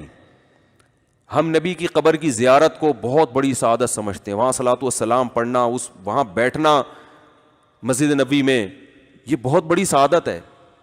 سب نبی کی محبت میں ہے, لیکن اسی نبی نے ہم سے کہا ہے, اسی نبی نے بتایا ہے کہ اگر اللہ کے در کو چھوڑ کر مجھ سے مانگا تو مشرک پر اللہ نے جنت کو حرام کر دیا ہے. اسی نبی کی کہنے کی وجہ سے ہم توحید پرست ہیں. میں سمجھا پا رہا ہوں کہ نہیں سمجھا پا رہا اپنی بات؟ تو ہم تو, ہمارا اب تو کلیئر معاملہ ہے نا. جو توحید پرست ہے اس کا معاملہ 2 اور 2 4 کی طرح بالکل کیا ہے بھائی, ہر چیز اللہ سے ہی مانگنی ہے, ہر چیز میں سب کچھ آ گیا. مشرک بیچارہ ٹینشن میں رہتا ہے, کبھی اس کو کہتے ہیں یہ والا جو چیز داتا دربار پہ جاؤ اولاد وہاں سے ملے گی, وہ یہ چڑھاوے چڑھاؤ وہاں سے اولاد ملے گی, شادی نہیں ہو رہی تو اس کے لیے وہ فلاں پیر صاحب ہیں وہاں سے اولاد ملے گی, اور سر پہ بال نہیں اگ رہے تو اس کے لیے فلاں ہے, بزرگ ہیں فلاں ہیں, یا وہ بھگوان ہے, یا وہ 10 قسم کی چیزیں ان کے پاس. ان کو پتہ ہی نہیں کہ کون سی چیز اللہ سے مانگنی ہے اور کون سی کسی اور سے. میں تبھی مشرکین سے ایک سوال پوچھتا ہوں کہ اگر اللہ نے اپنے علاوہ بھی مخلوق کو, چاہے وہ پیغمبر ہوں, ان کو اختیارات دیے تو سارے دیے ہیں یا تھوڑے دیے ہیں؟ سارے دیے ہیں, تو پھر ساری زندگی اللہ کے علاوہ انہی سے مانگتے رہو, پھر اللہ سے مانگنے کی ضرورت کیا ہے؟ دیے اس لیے ہے نا کہ ان سے مانگو, ورنہ دینے کا فائدہ کیا؟ تو پھر اللہ سے کیوں مانگتے ہو؟ اور اگر سارے نہیں دیے, کچھ اللہ نے اپنے پاس رکھے ہیں اور کچھ ان کو بھی دے دیے ہیں, تو وہ آپ کو معلوم ہے یا نہیں ہے؟ اگر معلوم نہیں ہے تو پھر آپ کو پتہ کیسے چلے گا کہ یہ والا اختیار ان کے پاس ہے یا نہیں ہے؟ نہیں آ رہی بات؟ حکومت نے کسی کو وزیر بنا دیا, اختیارات دے دی, یہ نہیں پتا کہ وزیر تعلیم ہے یا وزیر ہیڈ پمپ ہے یا وزیر بجلی لے جانا ہے. پہلے زمانے میں وزیر ہوتے تھے بجلی لانے کے لیے اب ہوتے ہیں سوئچ آف کرنے کے وزیر. ایجوکیشن کے وزیر کا مطلب یہ ہوتا ہے کہ اس کو ایجوکیشن کے علاوہ کچھ بھی نہیں آتا, سب آتا ہے, سوری ایجوکیشن کے علاوہ سب آتا ہے. سب وزیروں کی بات نہیں کر رہا جو میرا بیان سن رہے ہیں ان کے علاوہ کی. تو آپ کو پتہ ہی نہیں ہے کہ اس کے پاس جو وزارت ہے, جو اختیارات ہیں وہ کون سے ہیں, تو آپ کنفیوز رہو گے نا. تو اگر اللہ نے اپنے علاوہ پیغمبر کو بھی اختیارات دیے ہیں تو سارے تو دیے ہیں, تو پھر اللہ سے مانگنے کی ضرورت نہیں ہے. اور اگر بعض دیے تو وہ معلوم ہے یا نہیں ہے؟ اگر معلوم نہیں ہے تو بھی کوئی فائدہ نہیں, اور اگر معلوم ہے تو ان کی لسٹ پیش کر دیں آپ, ایکسکیوز می, آپ ان کی, کہ بھائی سارے تو نہیں اللہ نے دیے, یہ والا اولاد کا فلانا فلانا, ایک لسٹ آنی چاہیے تاکہ مشرک کو پتا چلے کہ یہ والی چیزیں میں نبی سے بھی مانگ سکتا ہوں, اس کے پاس لسٹ ہونی چاہیے. لیکن مشرک کہتے ہیں نہیں سارے اختیارات دے دیے ہیں, تو پھر سارے پر یہ پھر اشکال ہوتا ہے کہ جب سارے ہی دے دیے تو پھر اللہ سے مانگنے کی ضرورت کیا ہے؟ پھر تو ساری زندگی نبی سے ہی مانگتے رہو. تو ہمارا توحید پرست آدمی کا کانسیپٹ کلیئر, اور یہ قرآن نے کلیئر کر دیا نا. قرآن نے 2 اور 2 4 کی طرح بتا بھائی کچھ بھی نہیں دیا, اسباب سے ہٹ کے کسی کے پاس کوئی طاقت ہے ہی نہیں. جس کے پاس ہے لاجک کے تحت ہوگی, اسباب کے تحت ہوگی. جیسے میں آپ سے کہتا ہوں پانی پلاؤ, تو یہ نہیں کہ پانی آ جائے گا, آپ جاؤ گے نل کا کھولو گے, ایک اپنے جو ظاہری اسباب ہیں وہ اختیار کرو گے. اور کرامت اور معجزے میں ہمیں بتا دیا کہ اس کا کیا فرق ہے. وہ بھی کرامت بھی اللہ ہی کا کام ہوتا ہے, اس میں ولی کا اپنا دخل نہیں ہوتا. معجزہ بھی اللہ کا ہوتا ہے, نبی کا اس میں دخل نہیں ہوتا, نبی کا صرف ہاتھ ہوتا ہے. تو نبی نے جو چاند کے 2 ٹکڑے کیے, نبی نے نہیں کیے, یہ کس نے کیے ہیں؟ یہ تو اللہ نے کیے ہیں. نبی کی طرف اس کی مجازن نسبت کی جاتی ہے. تو بہت توحید کا معاملہ 2 اور 2 4 کی طرح کیا ہے, بہت واضح ہے, اس میں کوئی کنفیوژن نہیں ہے. تبھی تو بہت سے عیسائی مسلمان ہوتے ہیں کہ یار اسلام کے عقیدے 2 اور 2 4 کی طرح سمجھ میں آتے ہیں, باقی کسی مذہب میں بھی جاؤ گے تو آپ کو بیسک کانسیپٹ کلیئر کرنے میں 48 سال لگیں گے, پھر بھی آپ کے کانسیپٹ کلیئر نہیں ہوں گے. پھر بھی آپ بیٹھ کے پڑھتے ہی رہو گے, پتہ نہیں بوکھلا جاؤ گے تھوڑے دنوں میں. تو ایک اللہ ہے. اب ایک اللہ ہونے کے بعد امپورٹنٹ سوال یہ ہے کہ اس نے بے مقصد بنایا یا با مقصد بنایا. یہ میرا بیان اس ٹاپک پر بہت دفعہ ہو چکا ہے, میں جلدی جلدی ریپیٹ کر رہا ہوں. بے مقصد بنایا ہے تو بھی بس ہے, تو پھر اس کو مانگ لیا کرو اپنی دنیاوی حاجات کے لیے, اور مر کے کیا ہو جاؤ گے, ختم ہو جاؤ گے, بس ختم کہانی. پھر بھی لائف اسٹائل ہوگا, نتیجے میں وہی لائف کو کیا کرنا ہے, انجوائے. بلکہ اللہ کو مانگنا بھی انجوائمنٹ کے لیے. لائف انجوائے کرنے میں کہیں کوئی کباب میں ہڈی بن رہا ہے تو اللہ سے مانگو یہ ہڈی کیا ہو جائے, ختم ہو جائے. تو وہ بھی لائف انجوائے ہی ہے اور کچھ بھی نہیں ہے اس کا مقصد. اور اگر اللہ نے کسی مقصد کے لیے پیدا کیا ہے تو اس پہ سب متفق ہیں کہ وہ آزمائش ہے. اور قرآن بھی بیان کرتا ہے کہ وہ کیا ہے, یہ دنیا اصل نہیں ہے, اس کے بعد دنیا کیا ہے, اصل ہے. یہ تو ایگزامینیشن ہال ہے. تو پھر وہ امتحانی پرچہ ہے کس کے پاس, وہ سوالات ہیں کیا. عیسائی کہتے ہیں ہم صحیح ہیں, یہودی کہتے ہیں ہم صحیح ہیں, مسلمان کہتے ہیں ہم. ان تینوں کے علاوہ تو کسی کے پاس پرچہ ہے ہی نہیں نا. ان تینوں کے علاوہ تو کوئی یہ دعویٰ ہی نہیں کر سکتا کہ ہمارے پاس اللہ کا کلام ہے, وہ تو دعویٰ ہی نہیں کر سکتے. یہ تین دعویٰ کرتے ہیں. تو ان تینوں پیپر کو جب سامنے رکھ کے آپ دیکھیں گے نا, تو یہ بالکل جیسے فزکس کے ایک طالب علم کو پتہ چل جاتا ہے 3 پیپر اناؤنس ہوئے, ایک پیپر میں 5 سوالات ہیں, فزکس کی ایکویشنز ہیں, اس میں مشقیں دی ہوئی ہیں اور ہر سوال کا نمبر ڈلا ہوا ہے, ایک ایک چیز ہے. دوسرے پیپر جب آپ کے پاس آیا تو ایک سوال میتھ کا آ رہا ہے, اس میں صرف ایک تھوڑی سی ایک فزکس کے بارے میں 2-4 چیزیں لکھی ہوئی ہیں اس میں. پروجیکٹائل موشن جو ہے نا اس کے بارے میں ایک تھوڑا سا لکھا ہوا ہے, باقی پورا پرچہ کیا ہے, خالی. تیسرا مکمل خالی ہے, اس میں صرف اتوار کے دن چرچ جانا لکھا ہوا ہے. بات آ رہی ہے سمجھ میں؟ اور 25 دسمبر کو کرسمس ڈے منانا لکھا ہوا ہے. اس کے علاوہ اس میں کخ بھی نہیں ہے. تو آپ تینوں پرچوں کو جب کمپیئر کرو گے نا, آپ کہو گے یار فزکس کا پراپر جو طریقہ ہے نا پیپر, وہ تو یہ ہے. باقی تو پیپر صرف لکھا ہوا ہے, وہ پیپر کہلانے کے مستحق نہیں ہے. بہت مشکل ہے میرے بھائی, بات سمجھانا بہت مشکل ہو گیا. دنیا میں سب سے مشکل کام پتہ ہے کیا ہے؟ دوسری شادی کرنا.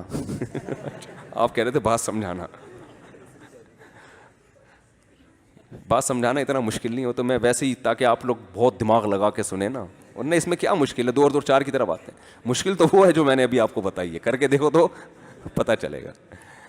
تو خیر, تو یہ بہت اہم ٹاپکس ہیں جن پر ہمیں گائیڈنس کی ضرورت ہے. قرآن کہتا ہے میں جب ان ٹاپکس کو بیان کرتا ہوں نا تو قرآن خود اپنی تعریف کرتا ہے. کہتے ہیں نا اپنے منہ میاں مٹھو بننا اچھا نہیں ہے, لیکن جب آپ میں ایسی کوالٹی ہو, آپ کو کانفیڈنس ہو پورا, پھر آدمی اپنی تعریف کرتا ہوا بھی اچھا لگتا ہے کہ یار تم اس کے مستحق ہو جو تم کہہ رہے ہو. قرآن کہہ رہا ہے بڑی برکت والی ہے وہ ذات جس نے الفرقان کو نازل کیا. کیا مطلب؟ ایسے سوالات کہ جب تک وہ حل نہیں ہوتے آپ ایک قدم زندگی کا آگے نہیں گزار سکتے. اگر گزارو گے وہ کھائیوں کی طرف جائے گا وہ قدم آپ کا. تو ان سوالات کے جوابات اور ان پر اٹھنے والے اشکالات کو ایسے قرآن ڈیفائن کرتا ہے کہ دودھ کا دودھ اور پانی کا پانی کر دیتا ہے. صاف پتہ چل جاتا ہے حق کیا ہے اور باطل. ایک جگہ تو قرآن ایسا جوش میں آیا, قرآن جب دلائل دیتا ہے نا, ایک دفعہ اللہ تعالیٰ نے دلائل دیتے دیتے ایسا قرآن کو گویا جوش آ رہا ہے, بل نقذف الحق بالباطل فیدمغہ. اللہ فرماتے ہیں ہم جب دلائل دیتے ہیں نا تو ہم حق کو اٹھا کے باطل پہ ایسا کھینچ کے مارتے فیدمغہ کہ باطل کا دماغ نکال کے باہر پھینک دیتا ہے. وہ کیا انداز ہے قرآن کا. جیسے آپ کہتے ہیں نا کہ میں نے, ایک ہوتا ہے آپ کو کوئی ڈرا رہا ہو کہ اب وہ جو بندہ ہے نا اس سے نہیں لڑنا, اس سے پنگا. ایک تو آپ لوگ کو بولنے پر پتہ نہیں کیا تکلیف ہو رہی ہے یار, بول دو نہیں لینا, اس میں کیا جا رہا ہے نہیں لینا. ایک اسٹائل یہ ہوتا ہے نا کہ آپ کو کوئی کہہ رہا ہے کہ یار وہ آدمی جو ہے نا اس سے نہیں لڑنا, تم بڑے پہلوان ہو, تم بڑے بہت لوگوں کو تم پچھاڑ چکے ہو, لیکن وہ جو سامنے بندہ آ رہا ہے نا وہ بڑا پہلوان ہے, اس سے پنگا نہیں لینا, اس سے نہیں پنگا لینا. آپ بڑے فنٹر, آپ نے پنگا لے لیا اور آپ پٹ پٹا کے طبیعت سے آ گئے جیسے نارملی ہوتا ہے. لیکن ہوا کچھ برعکس. آپ کو اتنا اپنے اوپر اعتماد ہے, اتنا کانفیڈینس ہے, آپ کو پتا ہے بھائی یہ جو پہلوان بنا پھرتا ہے یہ میرے ٹکر کا نہیں, ہم لے گا پنگا, ہم لڑائی کرے گا. اور آپ نے لڑائی کر کے اس کو پچھاڑا. جس نے آپ کو چیلنج کیا تھا نا کہ تو لڑ نہیں سکتا, وہ ابھی آپ کے پاس موجود نہیں ہے, تو آپ نے اس کو پچھاڑ دیا اور ایسی کی تیسی کر دی اس کی. پھر جب آپ, وہ تو مان نہیں رہا تھا کہ آپ لڑ سکتے ہو, تو پھر جب آپ اس کو بتاؤ گے نا تو آپ صرف اتنی بات نہیں کرو گے کہ یار میں لڑا تھا اور امید تو نہیں تھی جیتنے کی لیکن الحمدللہ میں کامیاب ہو گیا, بس اللہ کا فضل تھا, بس کبھی کبھار ہو جاتا ہے. یہ اسٹائل نہیں ہوگا آپ کا, یہ اسٹائل نہیں ہوگا. آپ بولو گے بیٹا تو بات کر, تو مجھے کہہ رہا تھا کہ تو لڑ نہیں سکتا, میں نے ایسا پنچ مارا ہے کہ اس کا بھیجا نکال کے باہر پھینک دیے, جا کے دیکھ کھوپڑی الگ پڑی ہوئی ہے اور مغز الگ پڑا ہوا ہے. یہ اسٹائل ہوگا کہ نہیں ہوگا؟ یہ جب ہوگا جب آپ کام بھی ایسا کر کے آؤ اور آپ میں اتنا کانفیڈینس ہو. تو قرآن کہہ رہا ہے باطل گویا ایک پہلوان ہے. جتنے باطل ہے نا, جو کہتے ہیں خدا نہیں ہے وہ بھی باطل ہے, جو کہتے ہیں خدا ہے مگر ایک نہیں ایک سے زیادہ ہے وہ بھی باطل ہے, جنہوں نے ہزاروں بھگوانوں کو مانا ہوا ہے, جو کہتے ہیں خدا ایک سے ایک ہے لیکن وہ بے مقصد پیدا کیا اس نے, یہ بھی باطل ہے, جو کہتے ہیں با مقصد پیدا کیا لیکن مقصد ہمارے پاس ہے اسلام کے پاس نہیں ہے, عیسائیت اور یہودیت, وہ کہتے ہیں مقصد یہ ہے جو ہم بتا رہے ہیں.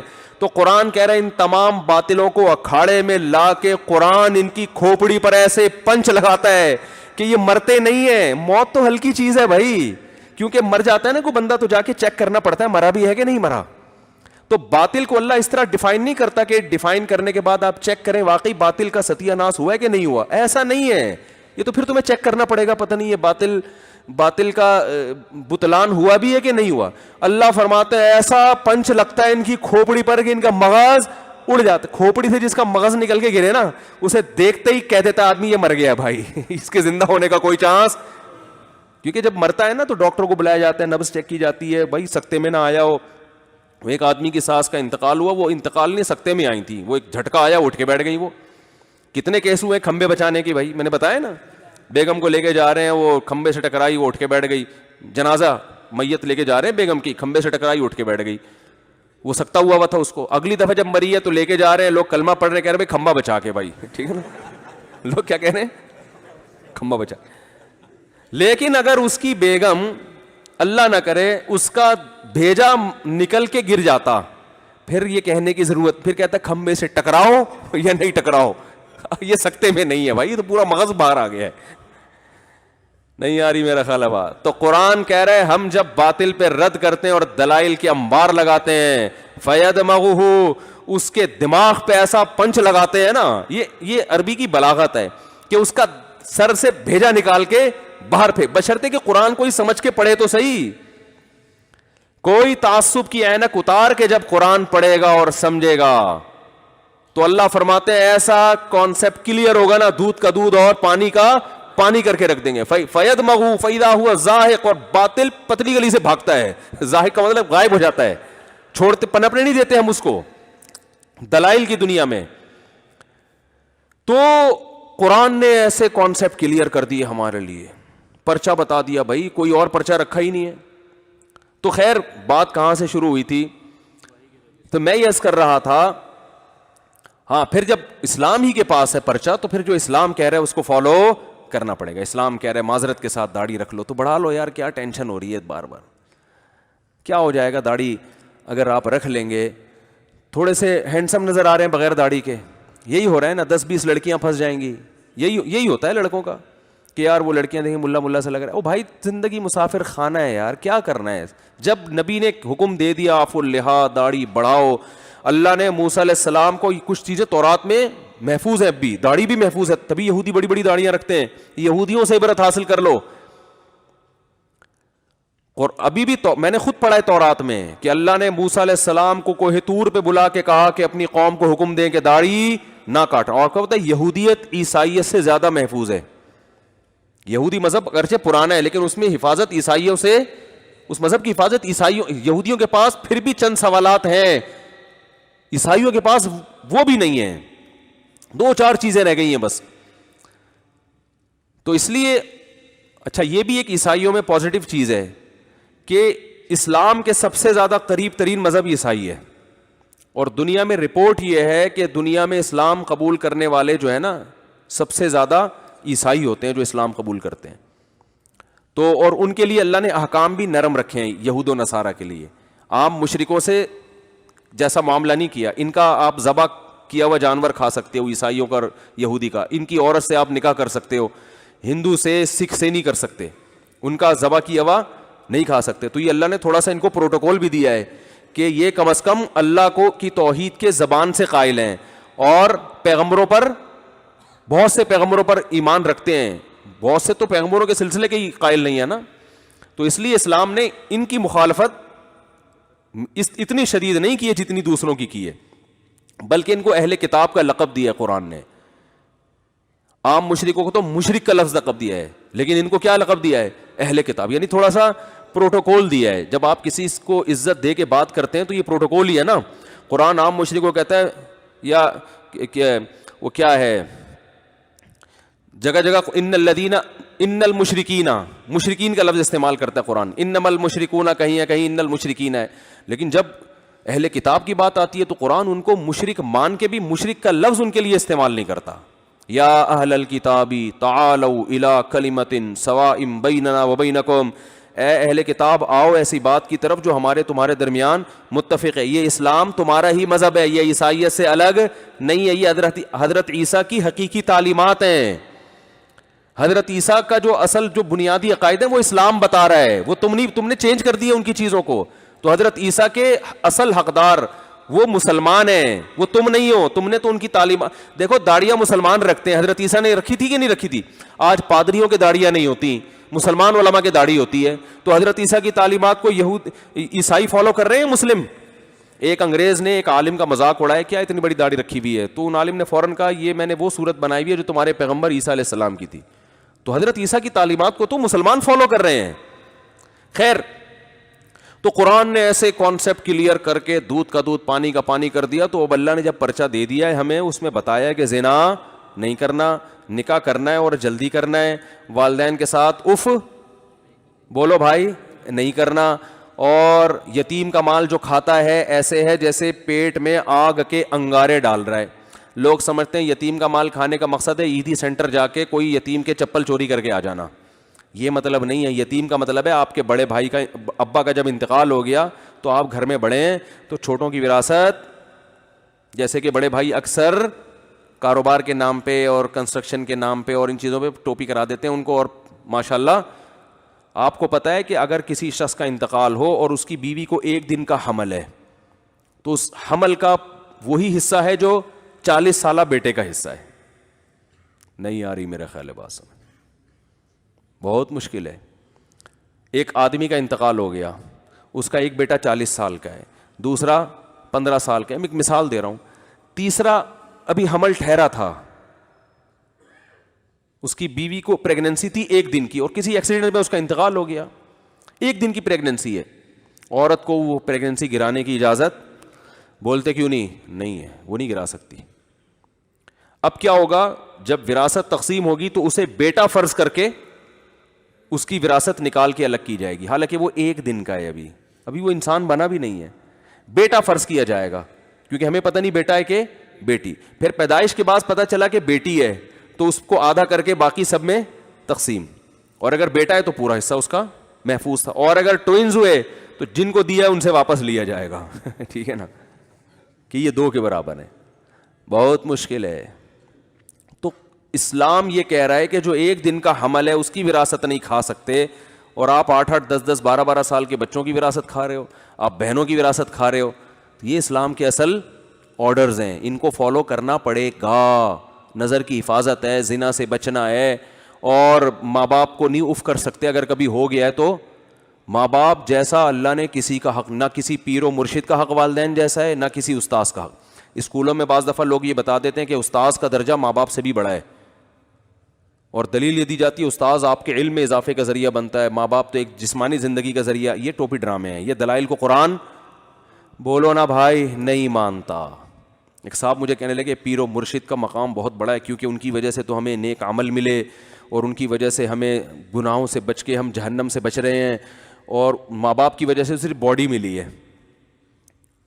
تو میں نے کہا اگر یہ باڈی ماں باپ اس کی حفاظت نہ کرتے تو اس باڈی کو ایمان بھی بولتے کیوں نہیں ملتا. ماں باپ نے, ماں نے بچپن میں چھاتی سے لگا کے دودھ پلایا اور باپ نے سہارا دیا, ورنہ روڈ پہ پڑے ہوئے ہوتے.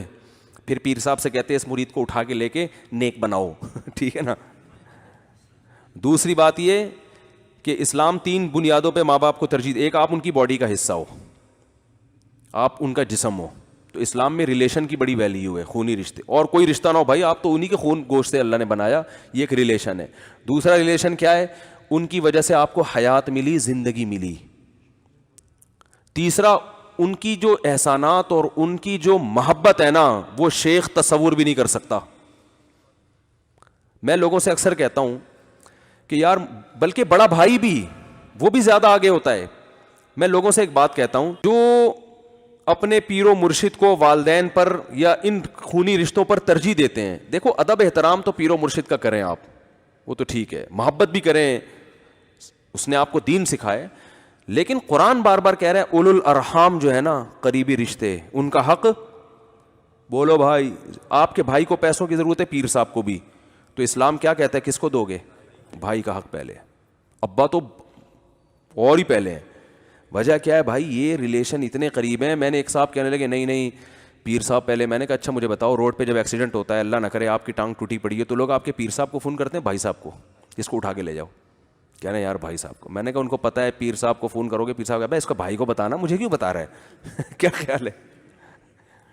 پیر صاحب کیا کہیں گے, او بھائی اس کے ریلیٹیوز کو بتاؤ, مجھے کیوں بتا رہے ہو؟ بھائی چاہے وہ جیسا چرسی ہو, ہیروئنچی ہو, کبھی لفٹ نہیں کرتا, تمیز سے بات نہیں کرتا, آج تک منہ سے کبھی ڈھنگ کی بات نہیں کی ہے. مصیبت پڑے گی تو بھائی سب سے پہلے آئے گا. اگر آپ کو کوئی قتل کر دے تو قاتل کو پیر صاحب تلاش نہیں کریں گے, آپ کا بھائی تلاش کرے گا. چاہے وہ آپس میں کتنی دشمنی ہو, باپ تلاش کرے گا میرے بیٹے کو کس نے مارا ہے, FIR وہ کٹوائے گا. پیر کا اپنا مقام ہے, سب کچھ ہے, لیکن بھائی یہ بھی بہت بڑے رشتے ہیں. آج بعض دفعہ لوگ ایک طرف غلو کر کے ان رشتوں کو بھول جاتے ہیں. باپ کی جوتیاں نہیں سیدھی کرتے, پیر صاحب کی کر رہے ہوتے ہیں. وہ پیر صاحب کی بھی کرو, ابا کی بھی کرو. تو خیر, تو یہ پیپر اللہ نے ہمیں دیا ہے, اس میں رشتہ داروں کا حق بتایا, اس میں استاذوں کا حق بتایا, اس میں علماء کا حق بتایا, اس میں بہت ساری ڈیٹیل ہے. وہ سیکھو, پھر سیکھ کے لوگوں کو بتاؤ, اس پر عمل کرو. پھر اس میں اللہ نے بتا دیا کہ بھئی 100% نمبر جو لے گا وہ والسابقون السابقون میں ہے, اور اگر 100% نہیں بھی آئے تو نیکیوں کا پلڑا جھک بھی گیا تو گریوی میں کیا کر دوں گا, وزن اگر زیادہ ہو گیا نا نیکیوں کا بخش دوں گا. لیکن یہ نہیں بتایا کہ نیکی کا وزن کیسے زیادہ ہوتا ہے اور گناہ کون سا وزنی ہوتا ہے. اس لیے ہر گناہ سے بچنا ہے اور ہر نیکی کو کرنے کی کوشش کرنا ہے, کیونکہ بعض دفعہ ایک گناہ اتنا بھاری ہو جاتا ہے, آپ ہلکا سمجھ رہے ہو, وہ نیکیاں کھا جائے گا. بعض دفعہ ایک نیکی اتنی بھاری ہوتی ہے, گناہ کھا جاتی ہے, اب آپ کو پتہ نہیں کون سی نیکی بھاری کون سی. تو ہر گناہ سے بچنا ہے اور ہر نیکی کی کوشش کرنی ہے. تو یہ بہت سارے احکام ہیں جو اللہ نے دیے ہیں. ان میں جو سب سے پہلا حکم ہے نا, جو میں نے آیت پڑھی ہے, یہ بات چلی تھی داؤد علیہ السلام پر کہ اللہ نے بہت سے پیغمبروں کو نعمتیں دی. ان میں داؤد علیہ السلام کو ایسا بولنا سکھایا کہ جب وہ بولتے تھے دودھ کا دودھ اور پانی کا پانی, اور آواز اتنی خوبصورت کہ جب تلاوت کرتے تھے پرندے آ کے ٹھہر جایا کرتے تھے. لحن داؤد. اور حدیث میں آتا ہے کہ میدان حشر میں یا جنت میں بھی داؤد علیہ السلام تلاوت کریں گے تو ایسے پرندے آ کے جمع ہو جایا کرتے تھے ان کے سر پہ, اتنی خوبصورت لحن میں تلاوت کیا کرتے تھے وہ. تو یہ اللہ نے معجزے دیے. تو بات یہاں سے چلی تھی کہ اللہ تعالیٰ اپنے پیغمبروں سے کسی جو کلام ڈیلیور کرتا ہے وہ کبھی تو فرشتہ بھیج کے, کبھی براہ راست ہم کلام ہو کے, کبھی خواب کے ذریعے. جیسے ابراہیم علیہ السلام کو خواب آیا تھا کہ بیٹے کو ذبح کر رہا ہوں, تو یہ بھی وہی تھی. پیغمبر کا خواب وہی ہے. عام آدمی کو اگر بیٹا ذبح کرتے ہوئے دیکھا تو اس کے لیے حلال نہیں ہے کہ جی ابراہیم علیہ السلام کو بھی 3 دن خواب آیا تھا, مجھے 300 دن آیا ہے, تو آپ کو 3 کروڑ دن بھی آ جائے آپ یہ کام نہیں کر سکتے. سمجھ رہے ہیں کہ نہیں سمجھ رہے؟ تو خیر, تو یہ جو وحی ہے نا جو نبی پر آتی ہے, چاہے کسی بھی ذریعے سے آئے, اس کی 2 قسمیں. بس یہ بات سمیٹ کے ختم کرتا ہوں. ایک وحی کو کہتے ہیں وحی ہے, وحی مطلوع. مطلوع کا معنی جس کی تلاوت کی جاتی ہے, جو اللہ کی کتاب میں جو وحی ہے. اور ایک وحی ہوتی ہے غیر مطلوع, پیغام اللہ کا ہے لیکن اس پیغام کو نبی نے اپنے الفاظ میں ڈیلیور کیا ہے, وہ ورڈنگ اللہ کی بولو بھائی نہیں ہے. اور اس کی بہت ساری مثالیں, بہت سے احکام ایسے ہیں جو قرآن میں نہیں ہیں، لیکن قرآن نے کہا کہ یہ اللہ کا، یعنی نبی ہم نے آپ کو یہ حکم دیا ہے، حالانکہ وہ ہمیں نہیں ملتا قرآن میں کہیں بھی. تو اس سے پتہ چلتا ہے اللہ نے دیا تھا، لیکن نبی نے اس کو اپنے الفاظ میں بیان کیا ہے. تو اس میں نبی کے اپنے الفاظ ہوتے ہیں. پھر جب صحابی نبی کے ان الفاظ کو نقل کرتے ہیں تو بسا اوقات صحابی بھی ان لفظ کو کیا کر دیتے ہیں، چینج. مفہوم وہی ہوتا ہے لیکن الفاظ کیا ہوتے ہیں، چینج. پھر تابعی جب صحابی سے سنتے ہیں تو بعض دفعہ وہ بھی چینج کر دیتے ہیں. تو اس لیے حدیث میں صحیح حدیث جو ہوتی ہے نا، وہ اس پر یہ ایمان تو واجب ہے کہ یہ نبی ہی نے فرمایا ہے، یہ حکم نبی کا ہے، لیکن الفاظ نبی کے ہیں یہ آپ یقینی نہیں کہہ سکتے. لہذا وہ الفاظ جب قرآن کے الفاظ سے ٹکراتے ہیں تو پھر ترجیح کس کو دی جائے گی، قرآن کو. یہ فقہا کا اصول ہے جو بہت سے لوگوں کو معلوم نہیں ہے، اس لیے وہ امام ابو حنیفہ پر، مجتہدین پر طنز کرتے رہتے ہیں. وہ بخاری کی یہ حدیث ہے تو مسلم کی یہ حدیث ہے تو فلانی. بھائی یہ حدیث کو انہوں نے دوسری آیتوں پر پیش کیا ہے، اس کے بعد دیکھا ہے کہ وہ بالکل واضح ہے تو اس لیے اس پہ فتویٰ دیا ہے. تو ایک دلیل نہیں دیکھی جاتی. تو میں یہ عرض کر رہا تھا کہ اس میں بعض دفعہ یہ ہوتا ہے کہ جب صحابی حدیث بیان کرتے ہیں، تابعین، تو محدثین آخر میں جو حدیث کے الفاظ میں جب اختلاف آتا ہے تو کہتے ہیں واللفظ لمسلم، حدیث بخاری میں بھی ہے، مسلم میں بھی، لیکن جو الفاظ ہم نے لیے وہ مسلم سے، کیونکہ امام مسلم ذرا اس کا زیادہ اہتمام کرتے تھے کہ الفاظ میں چینجنگ نہ ہو. امام بخاری نے اس کا تو اہتمام کیا کہ حدیث کی سند خاندانی ہونی چاہیے، لیکن الفاظ کی جو کریکشن ہے نا اس کا امام مسلم نے اہتمام زیادہ کیا ہے. الفاظ میں امام مسلم نے بہت زیادہ، کہ جس طرح انہوں نے راوی سے سنی ہے اس میں بالکل ایک ایک حرف کی بھی تبدیلی ہے نا تو وہ بھی بیان کیا کہ اس حرف کو فلاں راوی نے اس طرح بیان کیا، فلاں راوی نے اس طرح بیان کیا. اس میں امام مسلم کا مقام، صحیح مسلم کا مقام بخاری سے زیادہ ہے. جب بھی کوئی حدیث بخاری اور مسلم میں دونوں میں ہوگی نا تو جو الفاظ میں جو مسلم کے الفاظ ہیں اس کو زیادہ ویلیو دی جاتی ہے علماء کے نزدیک، الفاظ پھر مسلم کے. ہاں اگر دونوں میں ٹکراؤ ہے تو پھر بخاری چونکہ زیادہ صحیح ہے تو اس کو ترجیح دی جاتی ہے. خیر، تو یہ بات میں جلدی سے سمیٹ رہا تھا. یہاں یہ کہاں سے آئی، یہ بات شروع کہاں سے ہوئی تھی کہ وحی کی تو دو قسمیں ہیں نا، وہ میں نے بتا دی. ایک وہ جو اللہ کا کلام ہے، ہاں اب آیا مجھے دماغ میں، بس وہ سمیٹ رہا ہوں بات کو. تو جیسے اللہ کا اپنا کلام ہے، جب وہ نبی پڑھ کے سنائیں گے اس میں نبی کو بھی تبدیلی کی اجازت نہیں ہے، تو اس کلام کا اثر یقیناً زیادہ ہوگا کہ نہیں ہوگا، کیونکہ وہ خالق ہے. اور یہاں نبی کے اپنے الفاظ ہیں، ظاہر ہے ان الفاظ میں ویسی بلاغت تو نہیں ہوگی نا جیسے اللہ کے کلام میں ہے، ان کا ویسا اثر نہیں ہوگا، تو ان کی اہمیت زیادہ ہوگی. کیا خیال ہے بھائی؟ پھر نبی کے جو اپنے الفاظ ہیں، جو بیانی وہ الفاظ تھے، وہ زیادہ معتبر ہیں بنسبت صحابی نے اپنے الفاظ میں جو اس کو ادا کیا. آ رہی ہے سمجھ میں؟ اگر ہمیں ایک صحابی سے ملتا ہے کہ انہوں نے اس حدیث کو ان الفاظ سے بیان کیا اور انہوں نے دعویٰ کیا کہ میں نے ورڈنگ بھی وہی استعمال کی ہے جو کس کی تھی، نبی کی، تو پھر ہم اس کو حدیث کو ترجیح دیں گے. جیسے التحیات ہے، ہم جب التحیات للہ والصلوات والطیبات السلام علیک ایھا النبی ورحمۃ اللہ وبرکاتہ. کیا یار میں التحیات ہی بھول گیا، صبح شام پڑھتا رہتا ہوں. التحیات للہ والصلوات والطیبات السلام علیک ایھا النبی ورحمۃ اللہ وبرکاتہ السلام علینا وعلی عباد اللہ الصالحین اشہد ان لا الہ الا اللہ واشہد ان محمدا عبدہ ورسولہ. یہ جو التحیات ہے نا، یہ حضرت عبداللہ بن مسعود فرماتے ہیں کہ مجھے نبی نے التحیات کے یہ الفاظ بتائے.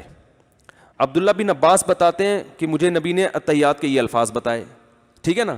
اب عبداللہ بن عباس جو الفاظ بتاتے ہیں اس میں التحیات للہ التحیات، آگے مبارکات کے الفاظ میں التحیات للہ المبارکات، کچھ اس طرح کے الفاظ ہیں، مجھے پورے الفاظ یاد نہیں آ رہے. اس میں مبارکات کے الفاظ کا کیا ہے، اضافہ ہے کہ مبارک کلمات اللہ کے لیے ہیں. تو تھوڑا سا دونوں کے التحیات میں کیا آ رہا ہے، بولتے کیوں نہیں بھائی، ہلکا سا فرق آ رہا ہے التحیات کے الفاظ میں. تو امام ابو حنیفہ نے عبداللہ بن مسعود کے التحیات کو لیا ہے، ترجیح دی ہے اس کو. بعض فقہا نے عبداللہ بن عباس کے الفاظ کو، کیونکہ عبداللہ بن عباس اہل بیت میں سے تھے، تو انہوں نے کہا جو چونکہ اہل بیت میں سے ہیں لہذا ان کے الفاظ کو، بھائی نبی کے خاندان کے ہیں نا، ان کے الفاظ کو ترجیح دی. امام ابو حنیفہ نے اس التحیات کو ترجیح دی جس کو ہم پڑھتے ہیں. وجہ کیا ہے کہ عبداللہ بن عباس کے جتنے بھی شاگرد ہیں نا، وہ ان التحیات کے الفاظ کو جب بیان کرتے ہیں تو کسی شاگرد کے الفاظ میں اختلاف، بولو یار نہیں، سب جتنے بھی شاگرد ہیں سب عبداللہ بن مسعود سے، عبداللہ بن عباس سے عبداللہ بن مسعود، عبداللہ بن مسعود سے جو التحیات منقول ہے تو عبداللہ بن مسعود کے جب شاگرد اس کو بیان کرتے ہیں تو جتنے بھی شاگرد بیان کر رہے ہیں ایک حرف کی بھی کسی میں تبدیلی نہیں ہے, سب کی ورڈنگ ایک جیسی ہے. جبکہ عبداللہ بن عباس کے جو شاگرد آگے بیان کر رہے ہیں ان کے ایک شاگرد اگر ایک لفظ بیان کرتا ہے تو دوسرے کو اس میں تھوڑی سی کیا ہوتی ہے, اگرچہ وہ ہلکی سی ہے.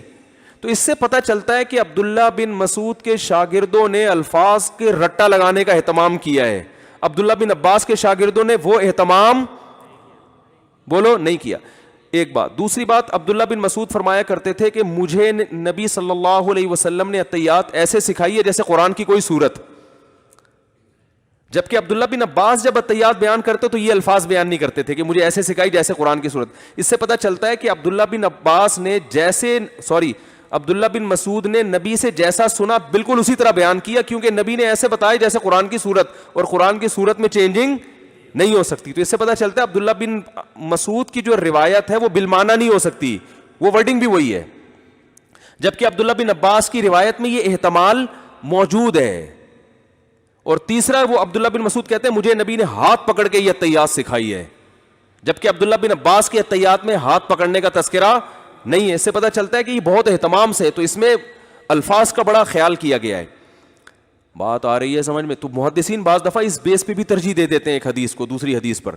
تو وہی ہے, پھر یہ کہاں چلا گیا, میں التحیات پہ کدھر سے آ گیا, وہی عجیب سے حساب قیام و طعام میں ہی الجھ کے رہ جاتے ہیں. وہ بس والا ہارن بجا رہا ہے, بیٹھو بھائی اب تم تو ادھر ہی ہو کے رہ گئے. یہ کیا چل رہا تھا قیام و طعام؟ ختم کر رہا ہوں میں جلدی سے بات کو. ہاں بات اذان پہ چل رہی تھی, بس سمیٹ رہا ہوں, آپ بے فکر رہیں, بس ختم ہو رہی ہے, اینڈ بس اب ختم ہو رہا ہے. تو میں یہ عرض کر رہا تھا کہ جیسے قرآن کے الفاظ میں کوئی تبدیلی نہیں کر سکتا, حدیث کو آپ اپنے مفہوم میں بھی بیان کر سکتے ہو. جیسے علماء کہتے ہیں ہم حدیث نبی نے یہ فرمایا کم و بیش جس کا مفہوم یہ ہے, وہ کہہ دیتے ہیں نا, تو ٹھیک ہے بھائی, حدیث کا مفہوم بھی آپ بیان کر سکتے ہو. الفاظ آپ کو یاد نہیں ہے تو اپنے الفاظ میں بیان کر دو کہ نبی کا مفہوم یہ ہے. نبی نے فرمایا زنا نہیں کرو, لیکن نبی نے کہ الفاظ کیا تھے وہ ہمیں معلوم نہیں ہے. نبی نے فرمایا یتیم کا مال مت کھاؤ, لیکن وہ الفاظ ہم نے تو اس کا مفہوم بالکل جائز ہے. لیکن قرآن کے الفاظ میں آپ چینجنگ, آپ یہ نہیں کہتے اللہ نے سورہ فاتحہ میں فرمایا الحمد للہ و رب العالمین, تمام تعریفیں اللہ کے لیے اور وہ رب العالمین بھی ہے. اللہ نے اور کا لفظ مطلب تو ایک ہی ہے, اللہ نے اور کا لفظ نہیں لگایا بھائی. اللہ نے جیسے کہا الحمد للہ رب العالمین, اس کو رہنے دے, اس میں چینجنگ. ایک لطیفہ سنا دوں, فریش ہو جائیں گے, بس یہ اینڈ چل رہا ہے نا, تھوڑا فریش ہو جائیں گے. وہ ایک آدمی کی عادت تھی, اسے جب بھی کوئی کتاب لکھنے کے لیے دیتا, مصنف مسودہ دیتا نا کہ اس کو ذرا, پہلے تو کمپوزنگ نہیں ہوتی تھی نا بھائی, اپنے خط میں خوبصورت میں لکھو, کاتبین کو دی جاتی تھی. تو اس کی کاتب کی عادت تھی اس میں جملے میں جہاں وہ مناسب تبدیلی سمجھتا وہ خود ہی کر دیا کرتا تھا. تو مصنفین بڑے پریشان تھے, یار ہم اس کو کتاب دیتے ہیں, یہ اپنی حساب سے اس میں کیا کر دیتا ہے, تبدیلی کر دیتا ہے. تو بڑے اس کی عادت سے کہ یار ہمارے الفاظ ہوتے ہی اپنی بخراتیاں دکھاتا ہے. تو ایک آدمی نے قرآن لکھوایا, پہلے لوگ قرآن بھی کاتبوں سے لکھواتے تھے. قرآن لکھوایا اور بولا اللہ کا واسطہ یہ اللہ کی کتاب ہے, اس میں اپنے آپ کو اگر کوئی چیز سمجھ میں نہیں آ رہی ہو تو کسی عالم سے پوچھنے, لیکن اس میں چینجنگ کی کوشش نہیں کرنا. اس سے حلف لیا, اس نے کہا آپ بے فکر رہو, یہ جیسے مجھے مسودہ دیا ہے نا بالکل اسی طرح لکھوں گا میں. چند مہینے لگے, لکھ کر لے آیا, بڑی خوبصورت خوشخط تھا, بہت ہی خوبصورت رائٹنگ میں. یہ جس نے لکھوایا تھا بڑا خوش ہوا اور کہا کہ بھائی دیکھو ماشاءاللہ بڑا اچھا لکھا آپ نے, کوئی چینجنگ تو نہیں کہہ رہے, نہیں بس ایک تھوڑی سی چینجنگ میں نے کی ہے اور وہ آپ اس کو سن کے خوش ہو جاؤ گے. یہ حیران, بھائی اللہ کا کلام ہے. کہہ رہے نہیں ایسی چینجنگ کی آپ کو خوشی محسوس ہوگی, اس سے آپ پریشان نہیں ہوگے. اب یہ خوش ہو گیا, پتہ نہیں کیا کیا. کہہ رہے ہیں اصل میں یہ آپ نے بتایا تھا اللہ کا کلام ہے, اتنے مبارک کلام میں شیطان کا نام, فرعون کا نام, اور وہ جو تھا قارون کا نام, یہ انتہائی برے, ابو لہب, یہ اتنے گندے جہنمی لوگوں کا نام مجھے اچھا نہیں لگا. کہہ رہے پھر کیا کہہ رہے میں نے یہ سارے نام نکال کے آپ کے ابا کا نام ڈال دیا اس میں.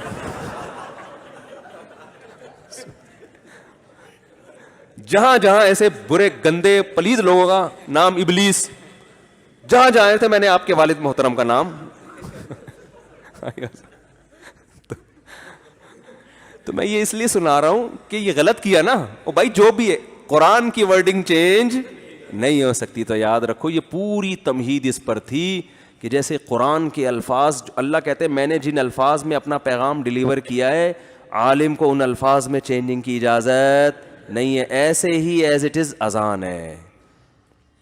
اللہ نے فرمایا کہ میں جب لوگوں کو نماز کے لیے بلاؤں گا اور تمہیں حکم دوں گا کہ نماز کے لیے بلاؤ تو تمہیں اپنے الفاظ میں نماز کے لیے بلانے کی اجازت نہیں ہے. یہ اتنی حج میں اپنے الفاظ میں بلاؤ. جب حج کا سیزن آتا ہے علماء کے حج پہ بیانات شروع ہو جاتے ہیں نا, لوگوں حج کرو بڑا آپ کی کوئی انگلش میں بول رہا ہے, کوئی اردو میں بول رہا ہے, کوئی پشتو میں, کوئی پنجابی میں, اور ہر ایک کے الفاظ بھی الگ الگ, اسٹائل بھی الگ الگ. کوئی لہلہا کے بیان کر رہا ہے, کوئی ٹھہر ٹھہر کے بیان کر رہا ہے, کوئی خطابت کے جوہر دکھا رہا ہے, اسٹیج پہ 2 فٹ اچھل رہا ہے, کوئی بیٹھا ہوا ہے تو پولیس آ کے اٹھا رہی ہے اس کو.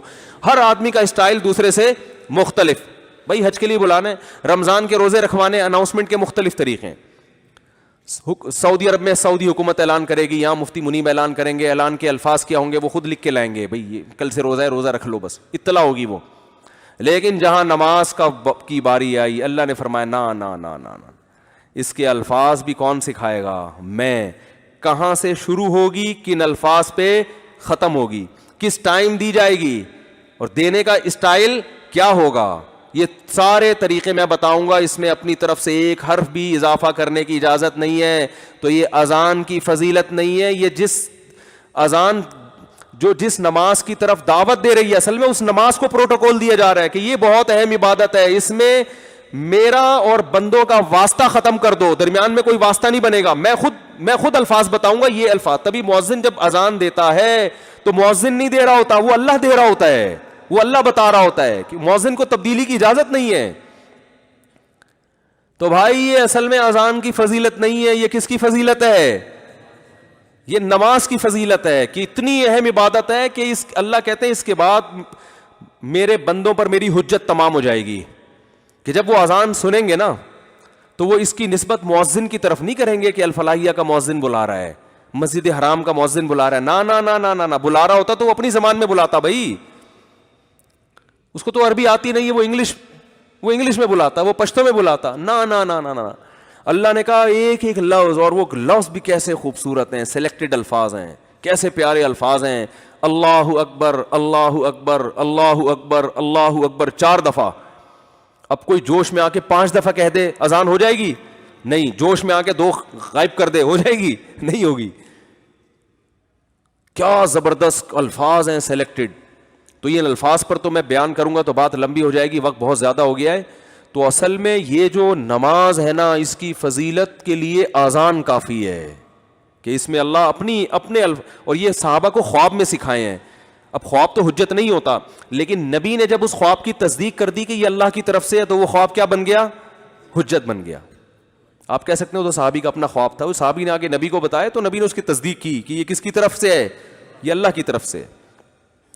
پھر سوال پیدا ہو جب اللہ کی طرف سے تو صحابی کو کیوں آ رہا ہے, نبی کو ڈائریکٹ کیوں نہیں آ رہا؟ تو اللہ صحابہ کی بھی فضیلت اس امت کو بتانا چاہتے ہیں کہ ان کو ہلکا مت سمجھو. آئی بات سمجھ میں؟ بہت سے حکام صحابہ کو خواب میں آئے ہیں جو نبی سے پھر اس کی تصدیق ہوئی ہے, اور اتنا امپورٹنٹ حکم اللہ نے براہ راست نبی کو بتانے کے بجائے ان کے صحابہ کو بتایا تاکہ امت کے دل میں صحابہ کی قدر بیٹھے کہ اللہ ان کو بھی بہت پروٹوکول دے رہا ہے. زید ابن ارقم رضی اللہ تعالیٰ عنہ کو بھی خواب آیا, حضرت عمر کو بھی خواب آیا, تو ان 2 صحابی کو خواب آیا, تو ان سے ان کی بھی فضیلت ثابت ہوتی ہے. تو اس لیے میرے بھائی ایک تو اذان کا احترام کیا کرو, اس کو ہلکا بس سمجھ لو. پہلے تو خواتین اذان سن کے دوپٹے لے لیا کرتی تھیں, اب وہ عادت بھی ختم. کتنا اچھا لگتا تھا بچپن میں, جیسے یہ اذان ہوتی تھی سب عورتیں اپنے تھوڑی دیر کے لیے سب نیک بن جاتی تھیں, چلو یار ٹھیک ہے نا. اب اذان ہو رہی ہے دوپٹے سروں پہ نہیں ہے, وہی لوگ اذان ہو رہی تھوڑی دیر کے لیے خاموش ہو جاتے تھے. کوئی ڈرامہ دیکھ رہا ہے یار تھوڑا پاز کر دو اس کو, کوئی فلم دیکھ رہا ہے, کوئی ڈانس دیکھ رہا ہے, تھوڑی دیر کے لیے رک جاؤ. اب تو وہ بھی کیا ہو گیا, بولو نا ختم. جواب دینا تو بہت دور کی بات. تو اس کا احترام کرو بھائی, یہ اللہ کی ندا ہے, سن لو غور سے. ہاں لوگ کہتے ہیں ہر جگہ سے اذانیں ہو رہی, تو آپ کے جو قریب ترین مسجد ہے نا اس کی اذان, کیونکہ اصل میں تو وہ آپ کے لیے ہے نا. باقی کوئی دور دراز علاقے سے کسی نے بھونپو اتنا بڑا لگا لیا ہے, آج کل یہ بھی ہو رہا ہے نا مسجدوں میں, 4 آدمی محلے میں ہے نہیں, بھونپو ایسا لگایا ہوا ہے کہ پورے کراچی کو سنا رہا ہے. یہ بھی مسجد والوں کی غلطی ہے بھائی. جتنے اس مسجد کے احاطے میں ایریے میں جتنے لوگ آتے ہیں وہاں تک اذان کی آواز پہنچاؤ. لیکن وہ ہوتا ہے کہ وہ تھائی لینڈ میں وہاں مذہبی آزادی بہت ہے الحمدللہ, لیکن بعض مسلمان اس کا ناجائز فائدہ اٹھا رہے ہیں. مسجد یہاں ہے اور اسپیکر وہ پورے شہر میں لگائے ہوئے ہیں جا کے. بھائی اس سے تو آپ پر پابندیاں لگیں گی نا, تو ادھر سے تھوڑی کوئی آئے گا نماز پڑھنے کے لیے, اسی محلے کے لوگ آئیں گے تو اپنی آواز یہاں تک بس, اس سے علاقہ دوسری مسجد کا شروع ہو رہا ہے اس کو پہنچانے دو. میں نے ایسی بھی مسجدوں میں نماز پڑھی ہے کہ اس مسجد کی اذان کی آواز کم آ رہی ہے, دوسرے کی اس سے زیادہ تیز آ رہی ہے, اور آپ کے لیے نماز پڑھنا مشکل ہو رہا ہے. تو یہ پھر مؤذن, یہ مسجد کی انتظامیہ کی غلطی ہے. تو آپ کی جو محلے کی اذان ہو اس کا احترام, پھر جو ہو رہی ہیں تو وہ کوئی کر لے تو اچھی بات ہے, نہیں تو پھر وہ لازم نہیں ہے, کوئی ضروری نہیں ہے. لیکن کم از کم ایک اذان جب وقت پر ہوتی ہے تو اس کو تو انسان تمیز سے سن لے. لیکن یہ بڑا مشکل کام ہے کیونکہ اس میں نہ پیسے ملتے ہیں نہ کوئی FIR کٹتی ہے, تو یہ بڑا مشکل. لوگوں کو میں نے دیکھا ہے چپ کرانا اذان کے وقت دنیا کا سب سے مشکل کام ہے, چپ ہی نہیں ہوتے, اتنا مشکل ہو جاتا ہے. اور اسی میں ایک بات یہ بھی یاد رکھو, علماء کہتے ہیں جو بہت زیادہ لمبی اذانیں دی جاتی ہیں یہ بھی خلاف سنت ہے. بعض اذان دیتے ہیں کھینچتے چلے جاتے ہیں, کھینچتے چلے جاتے ہیں, کھینچتے چلے جاتے ہیں. لوگ کہتے ہیں حرم میں ہوتی ہیں, حرم کا ماحول الگ ہے, وہاں تو جاتے ہی اذان سننے کے لیے نا, یہاں لوگ مشغول ہیں. تو جتنی اذان شریعت نے بتائی ہے, لفظ اللہ پہ اتنا لمبا مت تھوڑی ہے کہ اللہ کوئی مت تھوڑی ہے اس کے اوپر, کھینچتے جا رہے ہیں کھینچتے جا رہے ہیں کھینچتے جا رہے ہیں. مؤذن اپنی وہ دکھا رہا ہوتا ہے کہ میں کتنا, میرا کتنا لمبا سانس ہے. تو نارمل ہونی چاہیے اذان, حقیقت ہے. وہ بھی بعض دفعہ ہم نیت پہ تو شک نہیں کرتے لیکن لگتا ہے ایسا ہی ہے, یہ اپنا گلا دکھا رہا ہے کہ میں کتنا اسٹیمنا ہے میرے اندر. تو بھائی اسٹیمنا کے لیے آپ 4 شادیاں کرو, وہاں دکھاؤ اپنا اسٹیمنا کہ میرے میں کتنا اسٹیمنا ہے. اسٹیمنا دکھاؤ, آپ کسی رنگ میں جا کے پہلوان سے لڑو, یا پانی میں منہ دو اور اس کو نکالو کہ دیکھو میں کتنی دیر تک پانی میں اپنے آپ کو. اذان کا احترام چونکہ کرنا پڑے گا لوگوں کو, تو لوگوں کو آزمائش میں مت ڈالو. میں نے بعض دفعہ دیکھا ہے لوگ اذان کا احترام کرتے ہیں, بیٹھے ہوئے مسجد کے باہر کے اذان ہو رہی ہے, لیکن جو مؤذن نے کھینچی ہے تو پھر ہم تو پھر بھی کہتے ہیں بھائی جتنا بھی کھینچ لے سنو, کوئی مسئلہ نہیں ہے, تھوڑی دیر زیادہ خاموش رہ جاؤ, سارا دن سے بول ہی رہے ہو نا. لیکن مؤذن کی بھی ذمہ داری ہے کہ لوگوں کو آزمائش میں نہ ڈال, کیونکہ اتنی اذان لازم نہیں ہے شریعت میں, تھوڑا سا اس کو مختصر کرے. ہاں اقامت سے لمبی ہو لیکن اتنی بھی لمبی نہیں ہو کہ اللہ کھینچتے جاتے حی علی الصلاۃ اس کو کھینچ رہے ہیں, تو اتنا نہ کھینچو میرے بھائی. تو وہی ہے کہ قاری صاحب گئے, کہنے لگے کہ حلوائی کی دکان پہ شیرہ ہے, شیرہ وہ تو راہ کو موٹا پڑیں گے نا, تو مٹھائی والے نے کہا ہے مگر اتنا گاڑھا نہیں ہے ہمارے پاس, جو نارمل شیرہ ہوتا ہے بس وہی. تو مؤذن کو بھی چاہیے کہ اذان کو تھوڑا سا اور ٹریننگ دے. مسجدوں میں بغیر کسی ٹریننگ کے مؤذن کو کھڑا کر دیا جاتا ہے, وہ پتہ نہیں کس ٹائپ کی اذانیں دے رہے ہوتے ہیں, اس کو نہ سن کے لطف آتا ہے نہ اس کے الفاظ میں عجیب سی آوازیں. میں بچپن میں ایک مسجد میں گیا تو ہم نماز پڑھنے گئے نا, تو اس نے اذان دینا شروع کی. اذان ایسے, ہم لوگ میرے کزن تھے میرے ساتھ, ہم ٹین ایجر تھے ہم لوگ. ٹین ایجر ہوتے ہیں نا 13 سے 20 سال, اس میں آدمی کے ویسے ہی سنجیدگی ذرا کم ہوتی ہے. ہم گئے تو وہ مؤذن اذان یوں شروع کی, ہم کھڑے میں ایک دم ڈر گئے نا, ہم ایک دم بغیر کسی تمہید کے نا اتنی زور سے اللہ اکبر کہا اس نے, اور اللہ کو کھینچتے کتنا اکبر اکبر کو اتنا شارٹ کیا اس نے مؤذن نے کہ اب ہم پریشان ہو گئے, یار یہ کس ٹائپ کی اذان دی جا رہی ہے. ایک امام صاحب نماز پڑھا رہے تھے, ہم کسی گاؤں میں گئے تو امام صاحب نماز پڑھا رہے ہیں, وہ عجیب سی قرات کر رہے ہیں نا, تو وہ اب ہمیں سمجھ میں آیا یار یہ پڑھ کیا رہے ہیں. لیکن جہاں توئیں آتا نا, توئیں قرآن میں تو وہ پورا نکلتا تمیز سے. اب جیسے الحمدللہ رب العالمین الرحمن الرحیم مالک یوم الدین ایاک نعبد و ایاک نستعین اہدنا الصراط المستقیم, انہوں نے صرف توئیں یاد کی ہوئی تھی, تو یہاں سے نکلتا ہے. اب ہمیں ہنسی بھی آنے لگتی, یار یہ کیا کر رہے ہیں آپ, تو کے علاوہ بھی کچھ سیکھ لیتے بھائی. باقی تو ایسے ہی پڑھتے جا رہے ہیں, جہاں تو آتا ہے تو صراط الذین انعمت علیہم, سرا پہ آ کے رکتے تھے, پھر تو الذین انعمت علیہم, یہ بتانے کے لیے کہ میں اتنا بھی فارغ نہیں ہوں, تو مجھے آتا ہے. تو وہ جب سلام پھیرنے لگے نا, تو سلام میں انہوں نے کیا کیا, السلام علیکم ورحمۃ اللہ, پورا یوں عجیب سے طریقے سے گھمایا انہوں نے.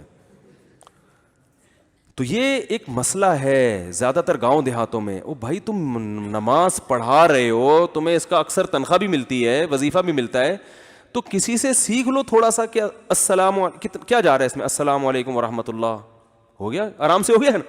اس میں خام خام اتنا سر لگانا السلام علیکم ورحمۃ اللہ, وہ ایسا انہوں نے یہ فریکوینسی کے ساتھ گھمایا ہے نا اس کو, اچھا لوگوں کی گردنیں بھی سلو موشن میں گھوم رہی ہیں ایسے نا, وہ ہم دیکھتے تھے, ہم نے تو بہت نمازیں پڑھی اس امام کے پیچھے.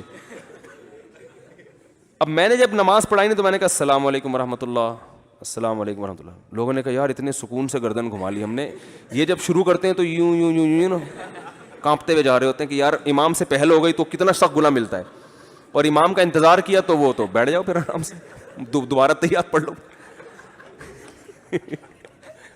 تو وجہ کیا ہے, ہر کام سیکھا جا رہا ہے اور امام اور مؤذن کے لیے کوئی کرائیٹیریا ہے ہی نہیں. یہ تو شہروں میں اللہ کا شکر ہے ہمارے دینی مدارس نے ایک انقلاب آ گیا ہمارے مدارس کی برکت سے کہ تجوید سکھا رہے ہیں, لیکن لوگوں میں خود یہ اتنا ابھی تک شعور نہیں ہے. تو کسی بھی مسجد میں کوئی امام ہو نا, اس کو سب سے پہلے موٹی, میں نہیں کہہ رہا کہ قاری عبد الباسط بنا دیں آپ اس کو, اذان تلاوت پھر بھی صحیح ہوتی ہے, اذانوں میں گڑبڑ بہت ہوتی ہے, تو اس کو پہلے بتائیں کہ بھئی اللہ اکبر اللہ اکبر ہے, اللہ اکبر اللہ اکبر نہیں ہے, یہ ناک میں نکال رہے ہوتے ہیں اللہ اکبر اس طرح دے رہے ہوتے ہیں, تو کوئی اللہ اکبر کر کے دے رہا ہے, اس کو بتاؤ یہ جو جیسے نازل ہوا ہے نا اللہ اکبر اللہ اکبر اللہ اکبر ہی ہوتا, حی علی الصلاۃ ہوتا ہے, حی علی الصلاۃ نہیں ہوتا, حی کوئی لفظ نہیں ہے عربی میں, حی علی الصلاۃ, صلاح میں پھر ٹھیک ہے مت کر سکتے ہو آپ. تو یہ لا الہ الا اللہ جب آئے لا الہ الا اللہ ہوتا ہے, اس میں لا الہ پتہ نہیں کیا کیا, میں تو ابھی نہیں پڑھوں گا, پھر وہ اذان کی بے ادبی ہوتی ہے اس سے, لیکن یہ ہو رہا ہے. تو اس کو جو ہے نا یہ شاعر اسلام میں سے ہے, تو شاعر اسلام کو احترام دینا چاہیے. ایسی اذان ہو سن کے انسان کو مزہ آئے, یار مزہ آ گیا, ایمان تازہ ہو گیا. غیر مسلم بولے, لیکن پھر بھی میں کہتا ہوں مسلمان جیسی بھی اذان دے, جو غیر مسلموں کے بلانے کے طریقے ہیں نا ان سے پھر بھی کروڑہ گنا بہتر ہے. فجر میں جب صدا گونجتی ہے نا اللہ اکبر, اور وہ اللہ اکبر کی صدا جو خاموشی پھاڑتی ہے, بڑا روحانی سکون ملتا ہے. میں برما میں تھا, میانمار میں, تو ان کے ہاں بھی فجر کے وقت عبادت ہوتی ہے بدھسٹ کی, تو ان کے اذان ہوتی تھی. میں نے کہا یار ان کی اذان دیکھو اور ہماری دیکھو کتنا فرق ہے. ان کی اذان ایسی ہوتی تھی, آولے بھاڑے گالے بھوڑے لے ڈھامبوڑے لاڑی ڈھمبلو لے ڈھنڈڑا بڈھنگلو, اور وہ ختم ہی نہیں ہوتی تھی. میں ان لوگوں سے کہتا تھا قطع نظر اس سے کہ ہم مسلمان ہیں, قطع نظر اس سے, تھوڑی دیر کے لیے فرض کرو کہ ہم نیوٹرل ایک, فرض کرنے میں تو گورنمنٹ کی طرف سے کوئی پابندی نہیں ہے, فرض کر لو بالکل نیوٹرل ہوتے. ادھر اذان کی آواز آئی ہے مسلمان کی, اللہ اکبر, جس کا مطلب بھی سمجھ میں آ رہا ہے, سب کو آ رہا ہے, اور جن کو نہیں آ رہا وہ تھوڑی سی عربی سیکھ لیں تو آ جائے گا. اور کیا پیارے الفاظ ہیں, حی علی الصلاۃ, الصلاۃ خیر من النوم, نماز نیند سے بہتر ہے. میں گواہی دیتا ہوں اللہ کے سوا کوئی عبادت کے لائق نہیں. کیسے پیارے الفاظ ہیں. اور میں نے کہا یہ دیکھو لگا ہوا 1 گھنٹے سے, ہاں اولی بوڑ یہاں گلا بڑنگ ڈڑا پڑو بڑنگ ڈڑا پڑو, پتہ نہیں کیا وہ اس نے انتر منتر کلی کلنتر ہو جا منتر چھو وہ پڑھ رہا ہے. تو میں نے ان سے پوچھا, وہ جو وہیں کے میانمار کے تھے ہمارے میزبان, وہ تو پیدا ہی وہیں ہوئے, میں نے کہا اس کا مطلب کیا ہے. انہوں نے کہا اس کا مطلب پنڈتوں کو بھی معلوم نہیں ہے, حقیقت ہے.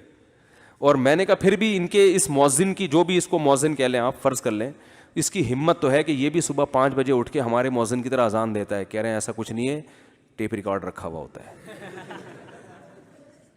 کیا رکھا ہوا ہوتا ہے؟ ریکارڈنگ چلتی ہے, ایسا کوئی نہیں ہے. ایک دفعہ ریکارڈ, کیونکہ اتنے الفاظ یاد کون کرے گا بیٹھ کے.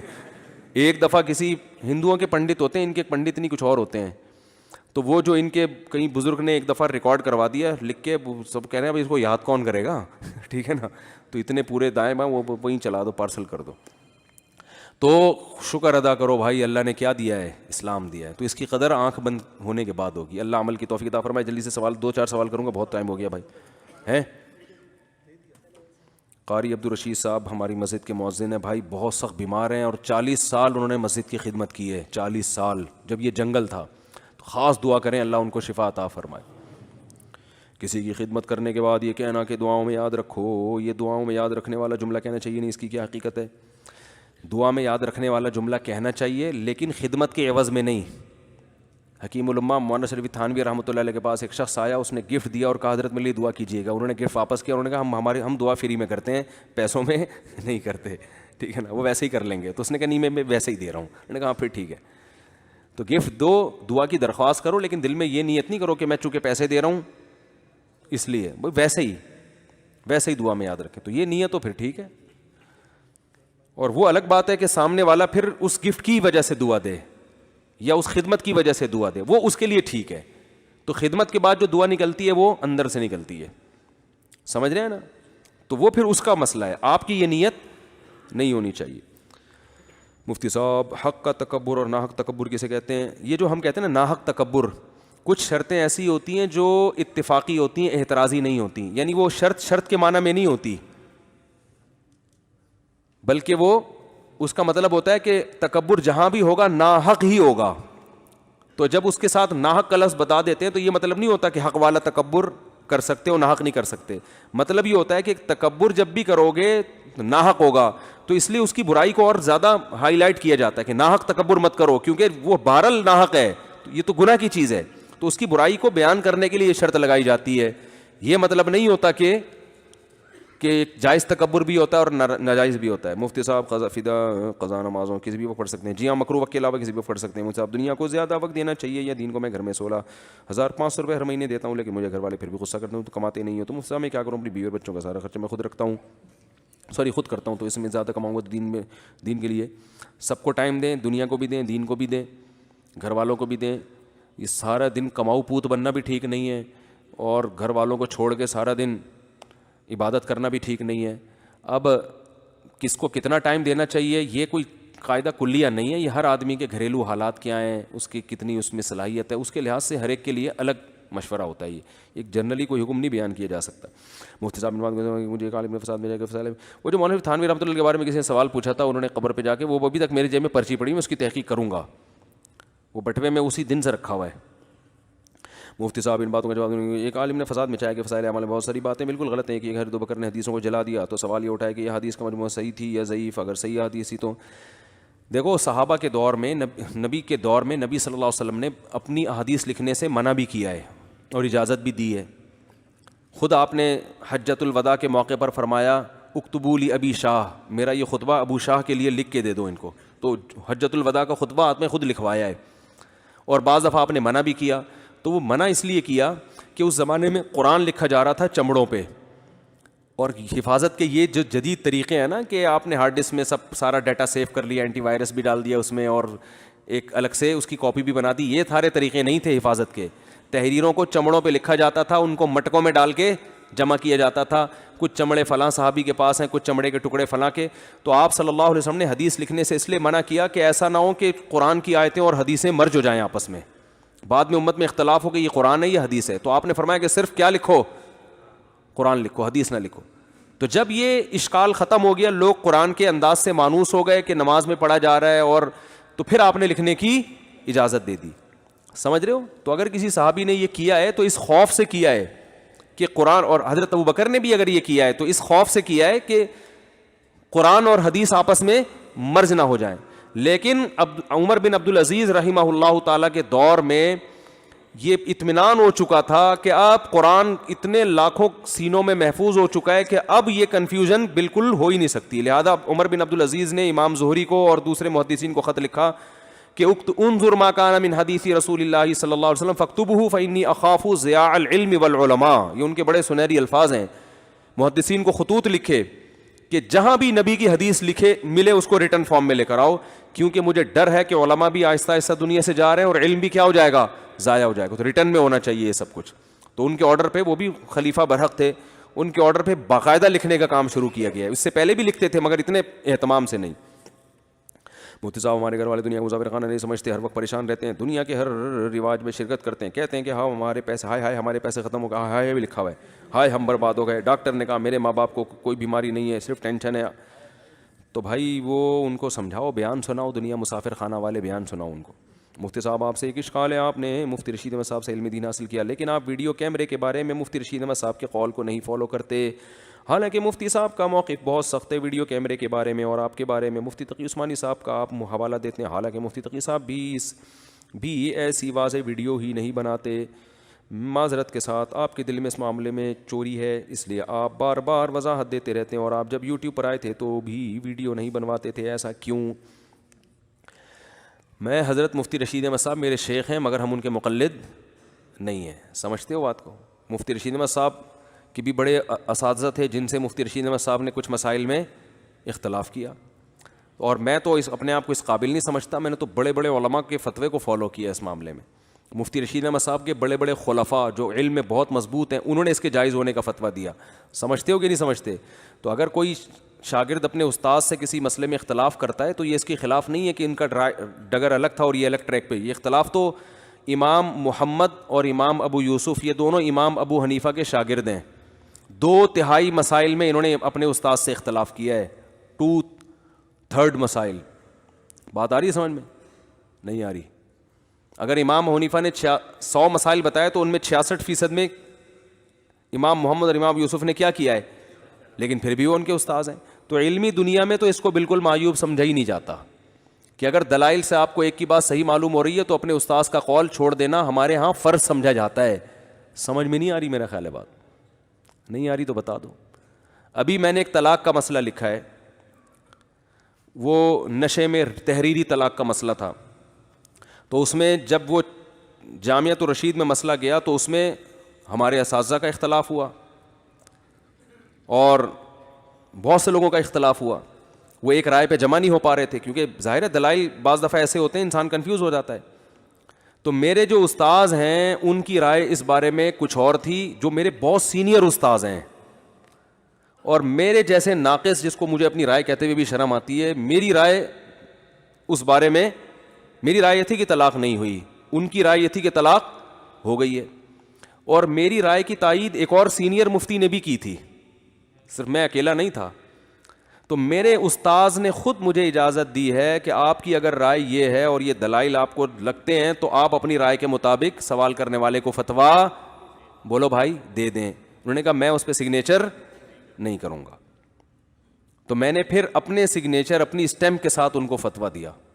تو میرے استاذ کو اس پہ کوئی تکلیف, بولتے کیوں نہیں, انہوں نے کہا ٹھیک ہے. حالانکہ میں ان سے بہت چھوٹا ہوں, مجھے میری رائے بھی نہیں, اور اس کی تائید ایک اور مفتی سینئر مفتی سے بھی ہو رہی تھی. تو علمی دنیا میں اس کو بالکل بھی معیوب نہیں سمجھا جاتا. سمجھ میں آ رہی ہے بات؟ تو چونکہ عام لوگوں کا علماء سے تعلق نہیں ہوتا, دور دور ہوتے ہیں, تو وہ سمجھ رہے ہوتے ہیں کہ آپ نے خانقاہی ماحول دیکھا ہے, شیخ و مرشد کا اسٹائل کچھ اور ہوتا ہے, مفتی کا اسٹائل کچھ اور ہوتا ہے. خانقاہی ماحول میں تو جو شیخ کہہ رہا ہے آپ کو کرنا پڑے گا, وہ اس کا اصلاح سے تعلق ہے. جو مسائل میں ہے نا, مسائل میں آپ کو پتہ ہے حضرت رشید احمد گنگوہی رحمۃ اللہ علیہ کتنے بڑے عالم تھے. یہ بیت حاجی امداد اللہ مہاجر مکی رحمۃ اللہ علیہ سے اصلاحی تعلق تھا, ان سے اللہ اللہ سیکھا کرتے تھے. سمجھ رہے ہو نا, بڑے پیر و مرشد تھے حاجی امداد اللہ مہاجر مکی ان کے. تو حضرت مفتی رشید احمد گنگوہی رحمۃ اللہ علیہ نے ایک دن ایک مسئلہ بتایا مجمع میں. کسی نے ان کو پرچی بھیجی کہ آپ کے شیخ کی رائے اس بارے میں کچھ اور ہے, وہ اتنے بڑے بزرگ ہیں, ان کی رائے کچھ اور ہے. تو انہوں نے وہ محفل میں پرچہ ایسے کر کے پھاڑا ہے اور فرمایا کہ ہم نے اپنے شیخ سے جو اصلاحی تعلق قائم کیا اللہ اللہ سیکھنے کے لیے کیا ہے. مسائل کا علم ان سے بولو, ہم سے پوچھا کریں. شیخ سے بولو بھائی مسئلہ وہ بھی ہم سے پوچھیں گے, جو جس چیز کا ایکسپرٹ ہوگا وہ ہوگا نا. تو میرے شیخ تو بہت بڑے مفتی تھے, لیکن انہی جیسے دیگر مفتیوں نے ان کی رائے سے ویڈیو سی ڈی کے بارے میں اختلاف کیا ہے. وہ دلائل کے, اور ایسے ہی نہیں کر لیا بیٹھے بیٹھے, بلکہ اس پر کئی مہینے علماء کا اجلاس ہوا ہے. میں خود سے نہیں آگے ایک دم ویڈیو بنانے, میں تو نہیں آتا تھا اس پہ, جب جائز سمجھتا تھا پھر بھی نہیں آتا تھا. تو اس پہ دارالعلوم کورنگی میں کئی مہینے بحثیں ہوئی ہیں, جن میں حضرت مفتی تقی عثمانی صاحب بیٹھے ہیں, مفتی رفیع عثمانی صاحب بیٹھے ہیں, بنوری ٹاؤن کے علماء اور یہ جامعہ فاروقیہ کے علماء اور بنوریا کے علماء اور جامعۃ الرشید کے علماء, اور بہت کئی مہینے ان مجلسوں میں مجھے بھی شرکت کا موقع ملا. وہ ساری ڈیبیٹ ہم نے اپنی کانوں سے سنی, آنکھوں سے دیکھی, اس پہ ہم نے بھی تیاری کی. اس میں جو قرآن و سنت کے دلائل ہیں, فقہ کی کتابوں کے, پوری دنیا کے عرب علماء کیا کہتے ہیں, مصر کے علماء کیا کہتے ہیں, ان کے دلائل کیا ہے. پھر ڈیجیٹل کیمرے کے سائنسدانوں کو بھی بلایا گیا, کیونکہ ہر فن کے ماہرین کو بلاؤ کہ یہ ویڈیو سی ڈی, یہ ویڈیو بنتی کیسے, اس کو تصویر کہا جائے گا کہ نہیں کہا جائے گا. پھر اس میں جو میرے شیخ و مرشد سے جب بھی محفل ہوتی تھی گھنٹوں گھنٹوں دعائیں کرتے تھے پہلے اللہ سے کہ اللہ ہمیں درست نتیجے تک پہنچنے کی توفیق دے دے. اللہ کی مدد بھی مانگتے تھے اور نصیحتیں بھی.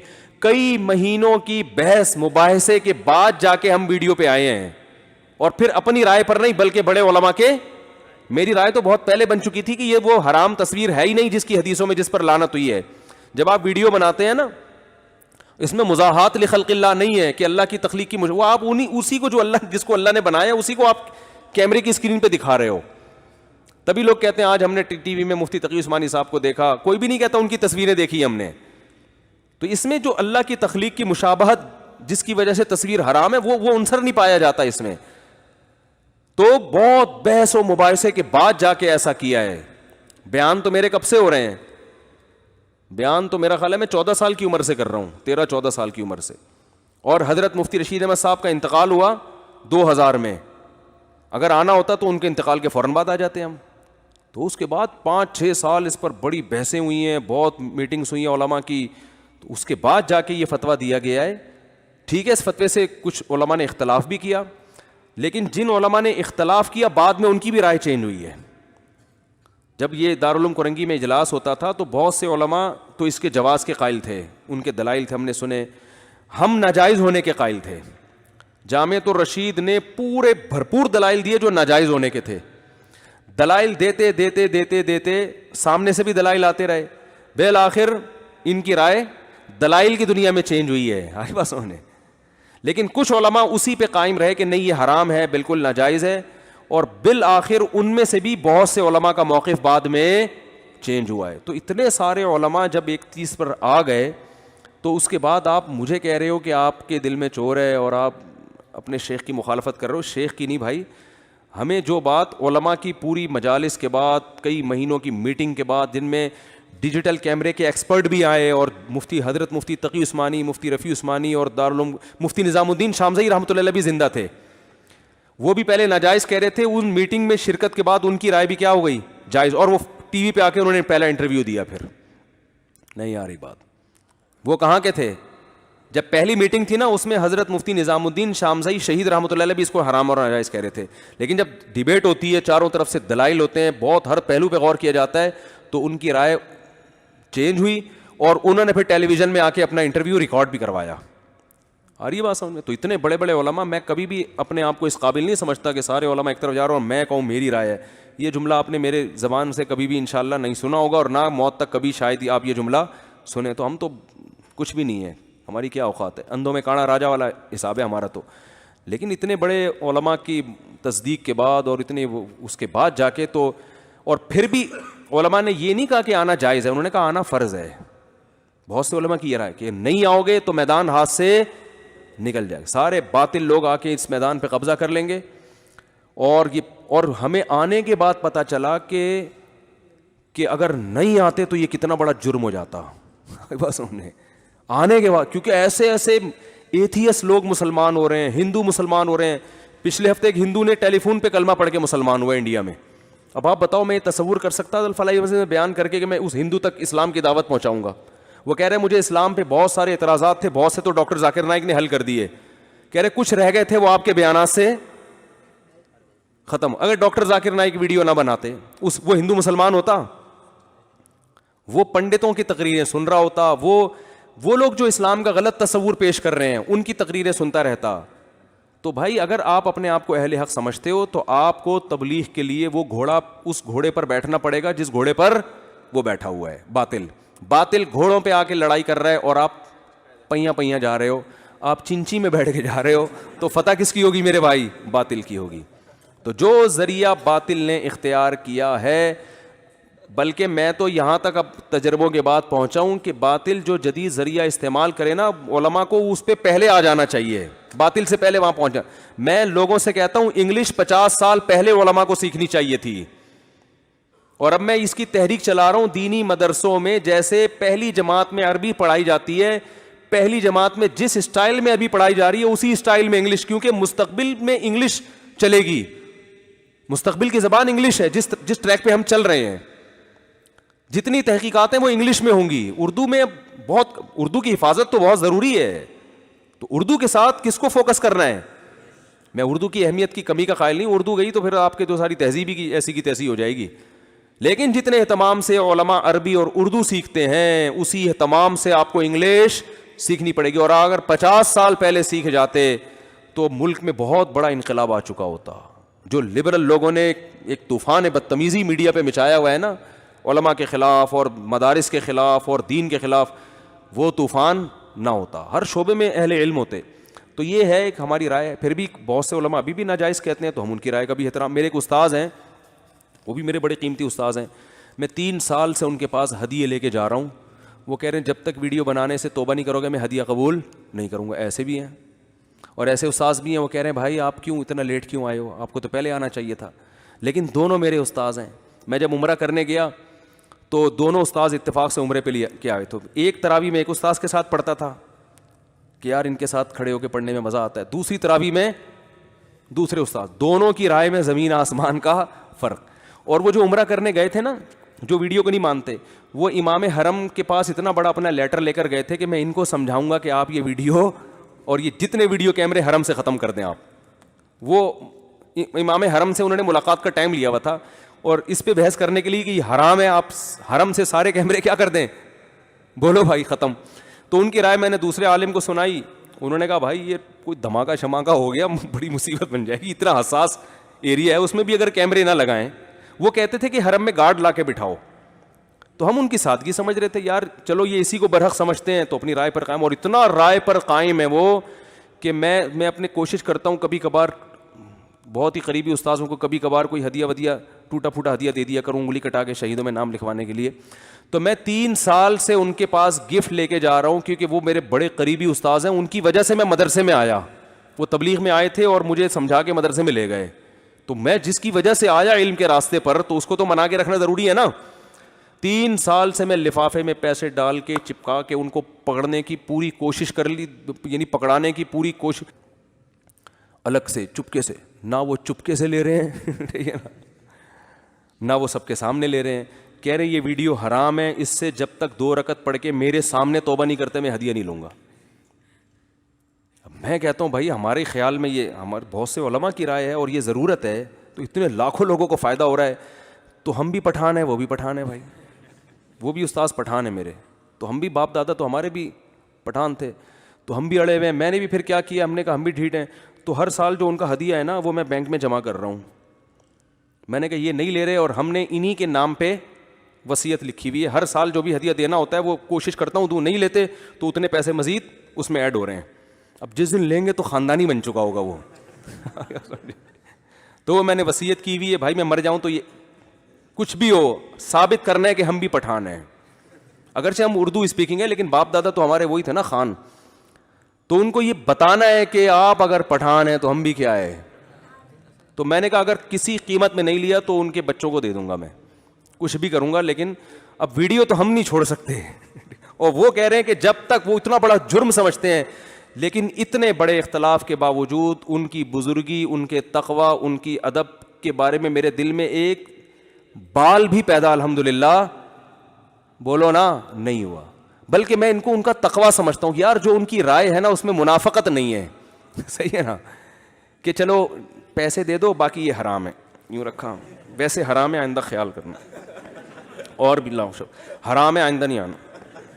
بھائی جو موقف ہے وہ کیا ہے, وہ اتنا جیسا ہے ویسے کہ ویسے ہی ہے, وہ موقف خاندانی ہے نا, تقوی ہے نا.